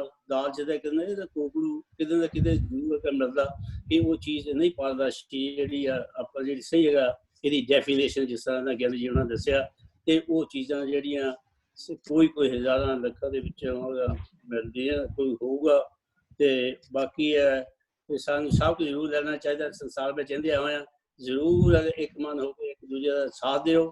ਤੇ ਇਹ ਆ ਵੀ ਦੁੱਖ ਸੁੱਖ ਦੇ ਵੇਲੇ ਅਗਰ ਸਾਥ ਦਿਓ ਤੇ ਫਿਰ ਅਸੀਂ ਆਪਣਾ ਜੀਵਨ ਸੋਹਣਾ, ਜਿਸ ਤਰ੍ਹਾਂ ਆਪਣਾ ਐਗਜ਼ਾਮਪਲ ਦਿੱਤੀ ਆ ਹਸਬੈਂਡ ਵਾਈਫ ਦੀ ਵੀ ਦਿੱਤੀ ਆ, ਤੇ ਉਹ ਵੀ ਹੈਗਾ ਇਸੇ ਤਰ੍ਹਾਂ ਅਗਰ ਇਹਨਾਂ ਐਗਜ਼ਾਮਪਲਾਂ ਦੇ ਉੱਤੇ ਤੁਰਾਂਗੇ ਤੇ ਇੱਥੇ ਹੀ ਬੇਇੱਜ਼ਤ ਬਣ ਜਾਊਗਾ। ਤੇ ਜੇ ਹੈਗਾ ਅਸੀਂ ਇਹਨਾਂ ਦੇ ਹੈਗਾ ਗੁਣਾਂ ਦੇ ਮੁਤਾਬਕ ਨਾ ਚੱਲਾਂਗੇ ਤੇ ਇਹੀ ਨਰਕ ਬਣ ਜਾਣਾ। ਨਾ ਸਪਰੇ ਕਰਦਾ ਮੈਂ ਵੀ ਕਿਤੇ ਗਿਆਨੀਆਂ ਕਿਤੇ ਰਮਾਦਾਂ ਲੈ ਜਾਣਾ। ਮੈਂ ਗਿਆਨੀ ਦਾ ਬਹੁਤ ਬਹੁਤ ਧੰਨਵਾਦ ਹੈ। ਵਾਹਿਗੁਰੂ ਜੀ ਕਾ ਖਾਲਸਾ ਵਾਹਿਗੁਰੂ ਜੀ ਕੀ ਫਤਿਹ ਜੀ। ਸਾਡੇ ਨਾਲ 3 ਜਣੇ ਅਨਮਿਊਟ ਹੈਗੇ ਜੀ ਇਸ ਵੇਲੇ। ਇੱਕ ਨੀਨਾ ਜੀ ਆ, ਹਰਨੇਕ ਸਿੰਘ ਕੁਲਾਰ ਤੇ ਸਤਿੰਦਰ ਸਿੰਘ ਜੀ। ਤੁਸੀਂ ਮਿਊਟ ਫੇਰ ਮੁੜ ਕੇ ਹੋ ਗਏ ਆ। ਤੁਸੀਂ ਇੱਕ ਪਹਿਲਾਂ ਨੀਨਾ ਜੀ ਤੁਸੀਂ ਕਰ ਲਓ ਗੱਲ, ਉਹਦੇ ਬਾਅਦ ਸਤਿੰਦਰ ਸਿੰਘ ਜੀ, ਉਹਦੇ ਬਾਅਦ ਹਰਨੇਕ ਸਿੰਘ ਜੀ। ਹਾਂਜੀ ਨਹੀਂ ਮੈਂ ਤੇ ਸਿਰਫ ਭਾਈ ਸਾਹਿਬ ਜੀ ਦਾ ਬਹੁਤ ਹੀ ਜ਼ਿਆਦਾ ਸ਼ੁਕਰ ਅਦਾ ਕਰਨਾ ਚਾਹੁੰਦੀ ਹਾਂ ਕਿ ਮੈਨੂੰ ਇੰਨੀ ਵੱਡੀ ਉਮਰ ਦੇ ਵਿੱਚ ਆ ਕੇ ਪਹਿਲੀ ਵਾਰੀ ਮੈਨੂੰ ਕੋਈ ਗੁਰਮੁਖ ਗੁਰਦੁਆਰੇ ਦੇ ਮਿਲੇ ਆ ਜਿਨ੍ਹਾਂ ਨੇ ਮੈਨੂੰ ਇੰਨੀ ਅੱਛੀ ਤਰ੍ਹਾਂ ਸਿੱਖੀ ਕੀ ਹੈ ਤੇ ਗੁਰੂ ਗ੍ਰੰਥ ਸਾਹਿਬ ਸਾਡੇ ਨੂੰ ਤੁਹਾਨੂੰ ਕੀ ਸਿਖਾ ਰਿਹਾ ਹੈ ਪਹਿਲੀ ਵਾਰੀ ਮੈਨੂੰ ਸਮਝ ਆਈ ਹੈ। ਮੈਂ ਸੋਚਦੀ ਹਾਂ ਕਿ ਬੜੇ ਘੱਟ ਲੋਕ ਹੀ ਹੈਗੇ ਜਿਹੜੇ ਕਿ ਗਿਆਨੀ ਜੀ ਵਰਗੇ ਵਿਖਿਆਨ ਕਰ ਸਕਦੇ ਆ। ਤੇ ਸਾਡੇ ਜਿਹੜੇ ਆਮ ਮੈਂ ਤੇ 1-2 ਵਾਰੀ ਵਾਕ ਦਾ ਮਤਲਬ ਸਮਝਣ ਵਾਸਤੇ ਮੈਂ ਭਾਈ ਸਾਹਿਬ ਜਿਹੜੇ ਉੱਥੇ ਹੈਗੇ ਸੀ ਉਹਨਾਂ ਨੂੰ ਜਾ ਕੇ ਪੁੱਛਿਆ ਤੇ ਬੀਬੀ ਮੈਨੂੰ ਨਹੀਂ ਪਤਾ, ਇਹ ਤੂੰ ਕਿਸੇ ਹੋਰ ਕੋਲ ਪੁੱਛ ਲੈ। ਇਹ ਉਸ ਜਿਹੜੇ ਭਾਈ ਜੀ ਉੱਥੇ ਲੱਗੇ ਹੋਏ ਸਨ ਗੁਰਦੁਆਰੇ ਦੇ ਵਿੱਚ, ਉਹਨਾਂ ਦਾ ਜਵਾਬ ਸੀ ਮੈਨੂੰ। ਤੇ ਇਹ ਭਾਈ ਸਾਹਿਬ ਜਿਹੜੇ ਹੈਗੇ ਨੇ ਪਹਿਲੀ ਵਾਰੀ ਮੈਨੂੰ ਕੋਈ ਮਿਲਿਆ ਜਿਹਨੇ ਮੈਨੂੰ ਗੁਰਬਾਣੀ ਦਾ ਮਤਲਬ ਸਮਝਾਇਆ ਕਿ ਗੁਰਬਾਣੀ ਕੀ ਕਹਿ ਰਹੀ ਹੈ। ਤੇ ਆਮ ਵੈਰੀ ਗ੍ਰੇਟਫੁਲ, ਵੈਰੀ ਗ੍ਰੇਟਫੁਲ। ਧੰਨਵਾਦ। ਉਹ ਕਹਿੰਦੇ ਨੇ ਡੰਡੌਤ ਬੰਦਨਾ, ਉਹ ਹਿੰਦੂ ਕਹਿੰਦੇ ਹੁੰਦੇ ਨੇ ਤੇ ਮੈਂ ਗਿਆਨੀ ਜੀ ਨੂੰ ਡੰਡੌਤ ਬੰਦਨਾ ਕਰਦੀ ਪਈ ਹਾਂ। ਨਾ ਭੈਣ, ਨਾ ਮੇਰੀ ਭੈਣ, ਫਤਿਹ ਬੁਲਾਣੀ ਅਸਾਂ, ਡੰਡੌਤ ਬੰਦਨਾ ਨਹੀਂ, ਫਤਿਹ ਮੇਰੀ ਭੈਣ। ਨਹੀਂ ਉਹ ਹਿੰਦੂ ਮੇਰੇ ਫਰੈਂਡਸ ਹੈਗੇ ਨਾ, ਉਹ ਬਹੁਤ ਖੁਸ਼ ਹੁੰਦੇ ਆ ਤੇ ਫਿਰ ਉਹ ਡੰਡੌਤ ਬੰਦਨਾ ਕਰਦੇ ਆ ਤੇ ਮੈਂ ਵੀ ਉਹੀ ਕਰ ਰਹੀ ਹਾਂ ਤੁਹਾਨੂੰ। ਹਾਂਜੀ ਠੀਕ ਹੈ ਜੀ, ਪਿਆਰ ਤੁਸੀਂ ਸ਼ੋਅ ਕਰਦੇ, ਥੈਂਕ ਯੂ ਸੋ ਮਚ ਹੈ ਨਾ, ਤੁਹਾਡਾ ਪਿਆਰ ਦਾ ਬਹੁਤ ਬਹੁਤ ਧੰਨਵਾਦ। ਤੇ ਸਤਿੰਦਰ ਸਿੰਘ ਜੀ। ਹਾਂਜੀ ਵਾਹਿਗੁਰੂ ਜੀ ਕਾ ਖਾਲਸਾ, ਵਾਹਿਗੁਰੂ ਜੀ ਕੀ ਫਤਿਹ। ਫਤਿਹ ਜੀ।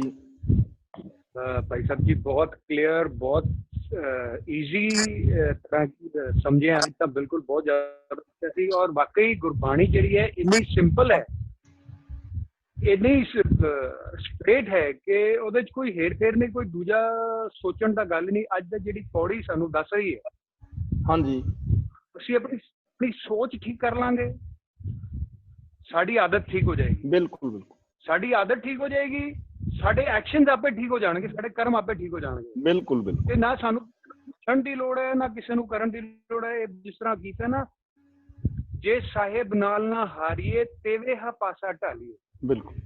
ਮੈਂ ਆਪਣੀ ਸੋਚ ਠੀਕ ਕਰ ਲਾਂ, ਮੇਰੀ ਆਦਤਾਂ ਠੀਕ ਹੋ ਜਾਣਗੀਆਂ, ਮੇਰੀ ਆਦਤਾਂ ਠੀਕ ਹੋ ਜਾਣਗੀਆਂ, ਮੇਰੇ ਕਰਮ ਠੀਕ ਹੋ ਜਾਣਗੇ। बिल्कुल बिल्कुल कितनी सिंपल चीज है, बिल्कुल सीधी सीधी समझाती है उन्होंने। धन्यवाद। थैंक यू सो मच भाई साहब जी, धन्यवाद। Thank you. बहुत बहुत धन्यवाद सतिंदर सिंह जी। ठीक है, ਤੁਹਾਡੀ ਗੱਲ ਬਿਲਕੁਲ ਸਹੀ ਹੈ ਜੀ। ਮਹਾਰਾਜ ਨੇ ਤਾਂ ਬਹੁਤ ਕਿਰਪਾ ਕੀਤੀ ਹੋ, ਪਰ ਸਾਡੀ ਸਮਝ ਚ ਨਹੀਂ ਪੈ ਰਹੀ ਜਾਂ ਅਸੀਂ ਸਮਝਣਾ ਨਹੀਂ ਚਾਹੁੰਦੇ। ਇਸ ਤੋਂ ਪਹਿਲਾਂ ਕਿ ਮੈਂ ਹਰਨੇਕ ਸਿੰਘ ਕੋਲ ਆਵਾਂ ਜੀ, ਸਾਡੇ ਹਰਭਜਨ ਸਿੰਘ ਜਿਨ੍ਹਾਂ ਨੂੰ ਪਹਿਲਾਂ ਅਸੀਂ ਗੱਲ ਕਰਨਾ ਚਾਹੁੰਦੇ ਸੀਗੇ, ਉਹ ਹੁਣ ਅਨਮਿਊਟ ਹੋਏ ਹੋ ਆ ਜੀ, ਤੇ ਨਾਲੇ ਤੁਹਾਡੀ ਕੈਮਰਾ ਆਨ ਹੈ ਤਾਂ ਤੁਸੀਂ ਗੱਲ ਕਰ ਸਕਦੇ ਜੇ ਤੁਸੀਂ ਕੁਝ ਸ਼ੇਅਰ ਕਰਨਾ। ਹਾਂਜੀ ਹਰਭਜਨ ਸਿੰਘ ਜੀ ਕਹਿਣਾ ਕੁਝ? ਫਿਰ ਮਿਊਟ ਹੋ ਗਿਆ, ਚਲੋ ਕੋਈ ਗੱਲ ਨਹੀਂ ਜੀ। ਹਰਨੇਕ ਸਿੰਘ ਜੀ। ਹਾਂਜੀ ਗਿਆਨੀ ਜੀ, ਵਾਹਿਗੁਰੂ ਜੀ ਕਾ ਖਾਲਸਾ, ਵਾਹਿਗੁਰੂ ਜੀ ਕੀ ਫਤਿਹ। ਫਤਿਹ ਜੀ। ਬਹੁਤ ਵਧੀਆ, ਰੋਜ਼ ਦੀ ਤਰ੍ਹਾਂ ਤੁਸੀਂ ਬਹੁਤ ਵਧੀਆ ਤਰੀਕੇ ਨਾਲ ਵਿਆਖਿਆ ਕੀਤੀ ਹੈ, ਬਹੁਤ ਵਧੀਆ ਤਰੀਕੇ ਨਾਲ ਉਦਾਹਰਨਾਂ ਦੇ ਕੇ ਸਾਨੂੰ ਸਾਰਿਆਂ ਨੂੰ ਸਮਝਾਉਣ ਦੀ ਕੋਸ਼ਿਸ਼ ਕੀਤੀ ਆ। ਇੱਕ ਬਹੁਤ ਵਧੀਆ ਵਰਡ ਜਿਹੜਾ ਮੈਂ ਸਿੱਖਿਆ, ਪ੍ਰੇਮ, ਉਹਦੇ ਦੋ ਪਰੇ ਮਾਂ ਮਤਲਬ ਈਗੋ। ਇਹ ਨਵੀਂ ਚੀਜ਼ ਮੈਂ ਬਹੁਤ ਧਿਆਨ ਨਾਲ ਸਿੱਖੀ ਆ ਕਿ ਇਹ ਕਦੀ ਮੇਰੇ ਦਿਮਾਗ ਚ ਆਈ ਨਹੀਂ ਸੀ ਗੱਲ, ਕਿ ਜਿਹੜਾ ਤੁਸੀਂ ਬਹੁਤ ਵਧੀਆ ਵਿਆਖਿਆ ਕੀਤੀ ਆ ਕਿ ਈਗੋ ਜਾਤੇ ਤੁਹਾਡੇ ਚ ਈਗੋ ਰਹਿੰਦੀ ਆ। ਹਾਂਜੀ ਹਾਂਜੀ ਸੁਣ ਰਿਹਾ ਜੀ। ਹਾਂਜੀ, ਜਾਤੇ ਤੁਹਾਡੇ ਚ ਈਗੋ ਰਹਿੰਦੀ ਆ, ਉੱਤੇ ਤੁਸੀਂ ਕਦੀ ਪ੍ਰੇਮ ਨਹੀਂ ਕਰ ਸਕਦੇ, ਕਿਸੇ ਨਾਲ ਪ੍ਰੇਮ ਨਹੀਂ ਪਾ ਸਕਦੇ। ਹਾਂਜੀ, ਇਹ ਬਹੁਤ ਵਧੀਆ ਜੀ। ਬਾਕੀ ਤਾਂ ਚਲੋ ਜੋ ਵੀ ਹੈ ਬਹੁਤ ਸੋਹਣਾ, ਕਿ ਕਈ ਚੀਜ਼ਾਂ ਤੁਸੀਂ ਬਹੁਤ ਵਧੀਆ ਤਰੀਕੇ ਨਾਲ ਸਮਝਾਈਆਂ ਜਿਹੜੀਆਂ ਕਿ ਆਮ ਐਡੀ ਛੇਤੀ ਤੁਹਾਡੇ ਖੁਦ ਚੇਂਜਿੰਗ ਲਿਆ ਆ ਨਹੀਂ ਸਕਦੀ, ਪਰ ਜੇ ਬੰਦਾ ਕੋਸ਼ਿਸ਼ ਕਰਾਂਗੇ ਹੌਲੀ ਹੌਲੀ ਤਾਂ ਮੇਰਾ ਖਿਆਲ ਆ ਸਕਦੀ ਹੈ। ਹਾਂਜੀ ਆ ਸਕਦੀ, ਹਰ ਪੋਸੀਬਲ ਹੈ, ਹਰ ਚੀਜ਼ ਇੰਪੋਸੀਬਲ ਕੁਛ ਨਹੀਂ, ਸਿਰਫ ਥੋੜਾ ਜਿਹਾ ਧਿਆਨ ਦੇਣ ਦੀ ਲੋੜ ਹੈ। ਥੈਂਕ ਯੂ ਵੈਰੀ ਮਚ ਗਿਆਨੀ, ਬਹੁਤ ਵਧੀਆ। ਧੰਨਵਾਦ। ਬਹੁਤ ਧੰਨਵਾਦ ਹਰਨੇਕ ਸਿੰਘ ਜੀ। ਸਾਡੇ ਕੋਲ ਲਾਸਟਲੀ ਅਨਮਿਊਟ ਹੋਏ ਹੈਗੇ ਜੀ ਆਪਣੇ ਵਿਰਕ ਸਾਹਿਬ, ਡਰਾਈਵ ਕਰ ਰਹੇ ਆ ਇਸ ਵੇਲੇ। ਤੁਸੀਂ ਅਨਮਿਊਟ ਹੋਏ ਆ, ਕੁਝ ਕਹਿਣਾ ਜੀ? ਹਾਂਜੀ ਬਾਬਾ ਜੀ, ਮੈਂ ਥੋੜੀ ਜਿਹੀ ਗੱਲ ਕਰਨੀ ਸੀ। ਜਿਹੜਾ ਆਂਟੀ ਜੀ ਨੇ ਕਿਹਾ ਨਾ ਵੀ ਇਹਨਾਂ ਨੂੰ ਗੁਰਬਾਣੀ ਦੀ ਹੁਣ ਸਮਝ ਲੱਗੀ ਆ, ਬਾਬਾ ਜੀ ਨੇ ਕਿਹਾ ਆਪਣੇ ਚ ਕਮੀ ਇਹੀ ਆ ਜੀ, ਆਪਾਂ ਨੂੰ ਜਦੋਂ ਸਮਝ ਲੱਗਦੀ ਆ ਮੰਨਣ ਨੂੰ ਤਿਆਰ ਨਹੀਂ ਹੁੰਦੇ, ਕਿਉਂਕਿ ਜੋ ਚੀਜ਼ ਆਪਾਂ ਪਿਛਲੇ 50 ਸਾਲ ਤੋਂ 60 ਸਾਲ ਤੋਂ ਕਰੀ ਜਾ ਰਹੇ ਆ ਨਾ, ਆਪਾਂ ਉਹਨੂੰ ਛੱਡਣਾ ਨਹੀਂ ਚਾਹੁੰਦੇ। ਹੁਣ ਇੱਕ ਭਾਈ ਸਾਹਿਬ ਨੇ ਗੱਲ ਕੀਤੀ ਵੀ ਗੁਰਬਾਣੀ ਬਹੁਤ ਸੌਖੀ ਆ, ਇਹ ਔਖੀ ਬਾਬਿਆਂ ਨੇ ਬਣਾਈ ਆ, ਬਾਣੀ ਬਹੁਤ ਸੌਖੀ ਆ, ਤੇ ਬਾਬਿਆਂ ਨੇ ਔਖੀ ਤਾਂ ਬਣਾਈ ਆ ਵੀ ਅਸੀਂ ਉਹਨਾਂ ਤੋਂ ਸਮਝੀਏ, ਉਹਨਾਂ ਨੂੰ ਕੁਝ ਨਾ ਕੁਝ ਦੇ ਕੇ ਆਈਏ। ਹਾਂ ਸਹੀ ਗੱਲ ਹੈ। ਆਪਾਂ ਆਪ ਪੜ੍ਹ ਲਈਏ ਤੇ ਔਖਾ ਕੁਝ ਨਹੀਂ ਵਿੱਚ। ਹਾਂ ਬਿਲਕੁਲ ਠੀਕ ਹੈ। ਤੋਂ ਭੈਣ ਵੀ ਜਿਹੜੇ ਕਹਿ ਰਹੇ ਸੀ ਨਾ, ਉਹ ਕਹਿੰਦੇ ਵੀ ਅੱਜ ਤੱਕ ਨਾ ਕੋਈ ਇਹੋ ਜਿਹੀ ਸੁਣਨ ਨੂੰ ਮਿਲਿਆ ਨਹੀਂ ਵੀ ਜਿਹੜੇ ਠੀਕ ਢੰਗ ਦੇ ਨਾਲ ਸਮਝਾਉਣ, ਤੇ ਉਹ ਵੀ ਠੀਕ ਸਨ, ਕਿਉਂਕਿ ਆਮ ਬੰਦਾ ਕਰਦਾ ਵੀ ਨਹੀਂ ਗੱਲ। ਉਹ ਇਸ ਚੀਜ਼ ਨੂੰ ਬਾਬਾ ਜੀ ਮੰਨ ਗਏ ਨਾ, ਹੁਣ ਕਈ ਮੰਨਣ ਨੂੰ ਤਿਆਰ ਨਹੀਂ ਹੁੰਦੇ, ਇਹ ਉਹਦੇ ਹੀ ਪਤਾ ਕੀ ਭਗਾਈ ਮਾਰਦਾ ਏਦਾਂ ਜਨਤਾ ਕਹਿੰਦੀ ਆ। ਨਹੀਂ ਉਹ ਤਾਂ ਮੰਨ ਰਹੇ ਨੇ, ਸਮਝ ਰਹੇ ਨੇ ਉਸ ਗੱਲ ਨੂੰ, ਬਹੁਤ ਪਿਆਰ ਦੇ ਨਾਲ ਸਮਝ ਗਏ ਆ। ਸਮਝ ਗਏ। ਧੰਨਵਾਦ। ਧੰਨਵਾਦ। ਧੰਨਵਾਦ ਜੀ। ਦਵਿੰਦਰ ਸਿੰਘ ਤੂਰ, ਤੁਸੀਂ ਵੀ ਅਨਮਿਊਟ ਹੋਏ ਸੀਗੇ, ਹੁਣ ਤੁਸੀਂ ਕਰਨੀ ਗੱਲ ਕੋਈ? ਨਹੀਂ ਠੀਕ ਹੈ ਜੀ, ਚਲੋ ਏਦਾਂ ਠੀਕ ਹੈ ਜੀ। ਹੁਣ ਤੁਹਾਡਾ ਬਹੁਤ ਬਹੁਤ ਧੰਨਵਾਦ ਸਾਰਿਆਂ ਦਾ ਹੀ, ਤੇ ਇੱਥੇ ਮੇਰਾ ਖਿਆਲ ਸਮਾਪਤੀ ਕਰ ਦਿੰਦੇ ਆ ਅੱਜ ਦੀ। ਜਿੰਨੀ ਵੀ ਆਪਣੀ ਕਥਾ ਸੁਣੀ ਹੈ, ਵਿਚਾਰਾਂ ਸੁਣੀਆਂ, ਤੇ ਉਹਨਾਂ ਦੇ ਵਿੱਚ ਜਿੱਦਾਂ ਤੁਸੀਂ ਫੀਡਬੈਕ ਦਿੱਤੀ ਹੈ ਉਹਦਾ ਵੀ, ਤੇ ਸਾਰੇ ਸਰੋਤਿਆਂ ਦਾ ਧੰਨਵਾਦ, ਗਿਆਨੀ ਜੀ ਦਾ ਧੰਨਵਾਦ। ਕੱਲ ਨੂੰ ਅਸੀਂ ਇਸੇ ਤਰ੍ਹਾਂ ਮੁੜ ਕੇ ਇਸੇ ਟਾਈਮ ਤੇ ਵਾਪਸ ਆਵਾਂਗੇ ਜੀ। ਸੋ ਖੁਸ਼ ਰਹੋ, ਤੇ ਕੱਲ ਨੂੰ ਹੱਸਦੇ ਖੇਡਦੇ ਫਿਰ ਮੁੜ ਕੇ ਇਸੇ ਪਲੇਟਫਾਰਮ ਤੇ ਆਵਾਂਗੇ ਜੀ 2 ਵਜੇ, ਤੇ ਫਿਰ ਇੱਕ ਹੋਰ ਨਵੀਂ ਵਿਚਾਰ ਲੈ ਕੇ ਆਵਾਂਗੇ। ਬੁਲਾਓ ਫਤਿਹ ਜੀ। ਵਾਹਿਗੁਰੂ ਜੀ ਕਾ ਖਾਲਸਾ, ਵਾਹਿਗੁਰੂ ਜੀ ਕੀ ਫਤਿਹ।